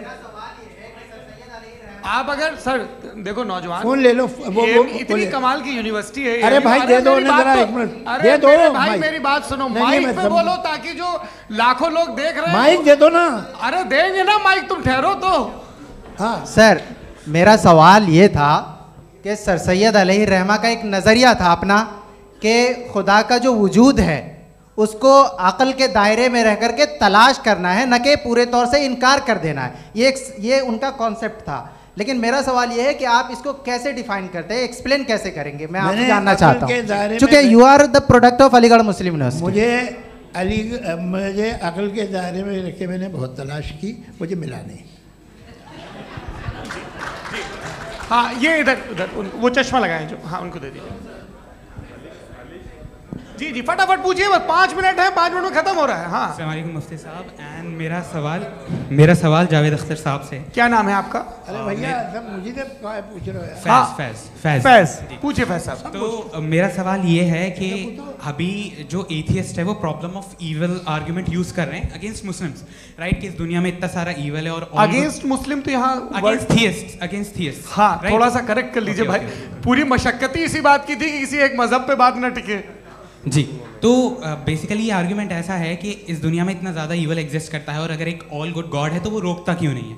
लेकिन इस सवाल में एक हिडन अजम्पशन ये है कि इस दुनिया में ईवल एग्जिस्ट करता है। अब एथियस्ट ये कैसे ऑन्टोलॉजिकली प्रूव कर सकते हैं कि इस दुनिया में ईवल एग्जिस्ट करता है? मैं आपको बताता हूँ, थोड़ा सा समझा। नहीं सर हम लोग इनको सुनने आए। नहीं please don't do that. I want to explain ontologically. नहीं हम समझ गए सर, इनको अब जवाब देने दीजिए। अच्छा सवाल पूछ लो। मैं अभी तक क्या था वो मैं थोड़ा सा ऐड ऑन कर लेता हूँ। तुम गुरु, तो हम जब इसका राउंड 13 करेंगे ना तब तुमको स्टेज पे बिठाएंगे। जी तो हाँ जल्दी से। तो देखिए एथियज्म के हिसाब से सब कुछ रैंडमली बन गया है, सब कुछ एटम्स और मॉलिक्यूल्स है। एक पत्थर में और मुझ में सिर्फ इतना फर्क है कि हम लोग एटम्स और मॉलिक्यूल्स का अलग अलग रीअरेंजमेंट है। अब एक पत्थर को कोई इंसान तलवार से 2 टुकड़ों में काट दे या मुझे, according to atheism it is same. There is no evil and good according to atheism. जी अच्छा, फैज साहब का सवाल ये है कि हाँ कोशिश भी करते तो इससे गलत सवाल नहीं कर पाते। एक लाइफ फॉर्म है और लाइफ फॉर्म में फीलिंग्स हैं, मतलब लाइफ फॉर्म सुनता है, देखता है, टेस्ट कर सकता है, फील कर सकता है। तो उसकी जो ये जो क्वालिटी इस बबल में आ गई हैं वो जानवर में भी है, इंसान में भी है। तो जाहिर है कि उसे कोई तकलीफ पहुंचेगी, तो चूंकि उसके पास वो सेंसिटिविटी है तो मैं करेगा। पत्थर में वो सेंसिटिविटी नहीं है। तो ये क्या सवाल हुआ कि अगर पत्थर को काटा तो पत्थर को तकलीफ नहीं होती, तो आपको काटे तो आपको क्यों तकलीफ हो? बैठ जाइए। जी हाँ अगला सवाल। हाँ पूछे जी जावेद अख्तर साहब। अरे भैया सब आप लोग मुफ्ती साहब को छोड़ रहे हैं, तो मेरे ही पीछे पड़े हैं क्या? फिर चलो बोलो भाई। You asked how God can exist when children die in Gaza. Huh? You asked how God can exist when children die in Gaza, and you also mentioned the rise of atheism in Europe. But the same events also are leading many atheists and non-believers to turn towards faith. How do you interpret this contradiction, where suffering pushes some away from God, yet brings others closer to belief? आपको एक बात बताऊं, दुनिया perfect तो कहीं भी नहीं है, हर जगह कुछ खामियां हैं। बेटा एक मिनट आप ही को कहेंगे, देखो वो तो कुछ खामियां, कमज़ोरियां, खराबियां सब जगह है। लेकिन अगर देखोगे ईमानदारी से कि दुनिया सबसे ज़्यादा महज़ब कहाँ है, एक आम शहरी को कहाँ हुकूक हासिल हैं, वो बोल सकता है, अपनी मर्ज़ी से काम कर सकता है, अपनी मर्ज़ी से राय दे सकता है, हुकूमत के ख़िलाफ़ बोल सकता है, बरसरे इक़्तिदार लोगों के बारे में बोल सकता है, सरमायादारों के ख़िलाफ़ बोल सकता है। तो आपको ये स्कैंडिनेवियन कंट्रीज़ में मिलेगा, वेस्टर्न यूरोप में मिलेगा। मैं नहीं कह रहा वो परफेक्ट है, बिल्कुल नहीं, वहाँ बहुत ख़राबियाँ भी हैं, परफेक्ट तो कोई। लेकिन जिन जिन मुल्कों में, लैटिन अमेरिका देखो, गल्फ़ देखो, वहाँ पर आपको ये ज़रूर है कि रेप नहीं होते होंगे। रेप की ज़रूरत क्या है भाई? उसको तो ख़रीद लो, घर में रखो, सड़क पर रेप करने की क्या ज़रूरत है? मगर सुनिए, मगर हकीकत ये है कि वहाँ शख्सी आज़ादी राय देने की, बोलने की नहीं है। जी, ये एक आखिरी सवाल मुफ्ती साहब से। हाँ मैम, इनको माइक दीजिए। शुक्रिया। मेरा नाम मनीषा है, मैं हरियाणा से आई हूँ। मैं मुफ्ती साहब से एक बात पूछना चाहती हूँ। आप बार बार जावेद साहब को कॉन्ट्राडिक्ट तो कर रहे हैं कि आपने ये कहा, लेकिन आप भी अजम्पशंस के बेसिस पे बात कर रहे हैं। आपने खुदा के होने का कौन सा प्रूफ पेश किया है खुदा की एग्जिस्टेंस का? अब इस सवाल को अलग रहने दीजिए, कौन एथीस्ट है कौन नहीं है। और दूसरी बात जो आपने एक छोटी सी कही थी कि ये फ्री विल का इस्तेमाल करता है इंसान अपनी, लेकिन इस फ्री विल का इस्तेमाल में मतलब खुदा ने ये दे दी सबको ये इजाज़त कि वो कितना घिनौनापन और कितने ज़्यादा ख़राब से ख़राब तरीके इस्तेमाल कर सकता है। जवाब सुनते जी। आप फ्री विल को मानती है ना, या अब कहती है कि फ्री विल नहीं है ना, मानती है ना? तो अब आपके पास इसका कोई एक्सप्लेनेशन नहीं है कि अगर एक इंसान उस फ्री विल का इस्तेमाल करके गलत काम कर रहा है और बच के अच्छी ज़िंदगी गुजार के निकल जा रहा है, उसका कोई रिकम्पेंस नहीं है। हमारे वर्ल्ड व्यू में जो इंसान गलत काम कर रहा है उसको भी रिकम्पेंस यानी उसका बुरा बदला मिलना है, और जो सही काम कर रहा है उसको सही बदला मिलना है। लिहाजा जो फ्री विल है वो इस तरीके से है कि एक लिमिटेड टाइम तक खुदा ने मोहलत दी है। ऐसा नहीं कि छूट दे दी, जो करना है करते रहो हमेशा। वक्त आएगा जब एग्जाम का टाइम खत्म होगा तब रिजल्ट आएगा, दौराने एग्जाम जबरदस्ती आपको नहीं बताया जाएगा। अरे भाई एक सेकंड, जी एक सवाल मुफ्ती साहब से मेरा, मुफ्ती साहब से जी, हाँ, रुक जाइए। आपसे फोन, आप इसके बाद आपसे यहीं रहेंगे वो। हाँ बोलिए। मैं मुफ्ती साहब एक ही सवाल करता हूँ कि अगर जो हो रहा है फ्री विल से हो रहा है और एक दिन बरोज़ क़यामत इंसाफ होगा मैशर में वगैरह वगैरह, तो दुआ क्यों मांगते हैं लोग? दुआ मांगते हैं इसके मतलब है अभी भी उसने ये डिपार्टमेंट रखा है कि मैं रोज़मर्रा की ज़िंदगी में बिल्कुल बिल्कुल ही कैन। तो तुम कैन हो, तुम मुझे नौकरी दिला देते हो, मेरे बेटे को ग्रीन कार्ड दिला देते हो, और 45,000 बच्चे मरते हो उन्हें रोकते नहीं हो। नहीं तो क्या आप ये कह रहे हैं कि इस दुनिया में जालिमों को कभी पकड़ ही नहीं होती है? अरे जो भी पकड़ होगी वो बच्चे रोते हैं। बिल्कुल, देखिए मैंने अपने ओपनिंग स्टेटमेंट में यही कहा था कि जनाब जावेद साहब सिर्फ इमोशनल आर्गुमेंट देंगे। This is an emotional argument. ये छोटे मोटे इसके पीछे का रीजन मैंने बताया क्या है, इसके पीछे का विजडम क्या है मैंने बताया। मंच से आप लोगों को सज्जनों इसलिए कह रहा हूं ताकि थोड़ा सा आपके कॉन्शियस पे जोर रहे कि आपको ऑर्डर बचा के रखना है। वक्त तय हुआ था, ये वक्त पूरा हुआ, आपने इतने धैर्यपूर्वक सुना, मैं आप सबका बहुत बहुत शुक्रगुजार हूं। यदि इन दोनों विद्वानों की इच्छा होगी तो कभी हम इस बातचीत का राउंड 2, राउंड 3, यही तो देखिए खूबी है इंसान की कि बहस मुबाहसे में वो पड़ा रहता है। आप लोगों ने बड़े धैर्य का परिचय दिया, बहुत बहुत शुक्रिया। इसी के साथ ये बातचीत यहाँ पे समाप्त होती है। आप लोग को मैं एक बात बता दूं, ये सारी बहस हो गई, अब मुफ्ती साहब और बड़े मुफ्ती साहब इन साथ के साथ मैं खाना खाने वाला हूँ।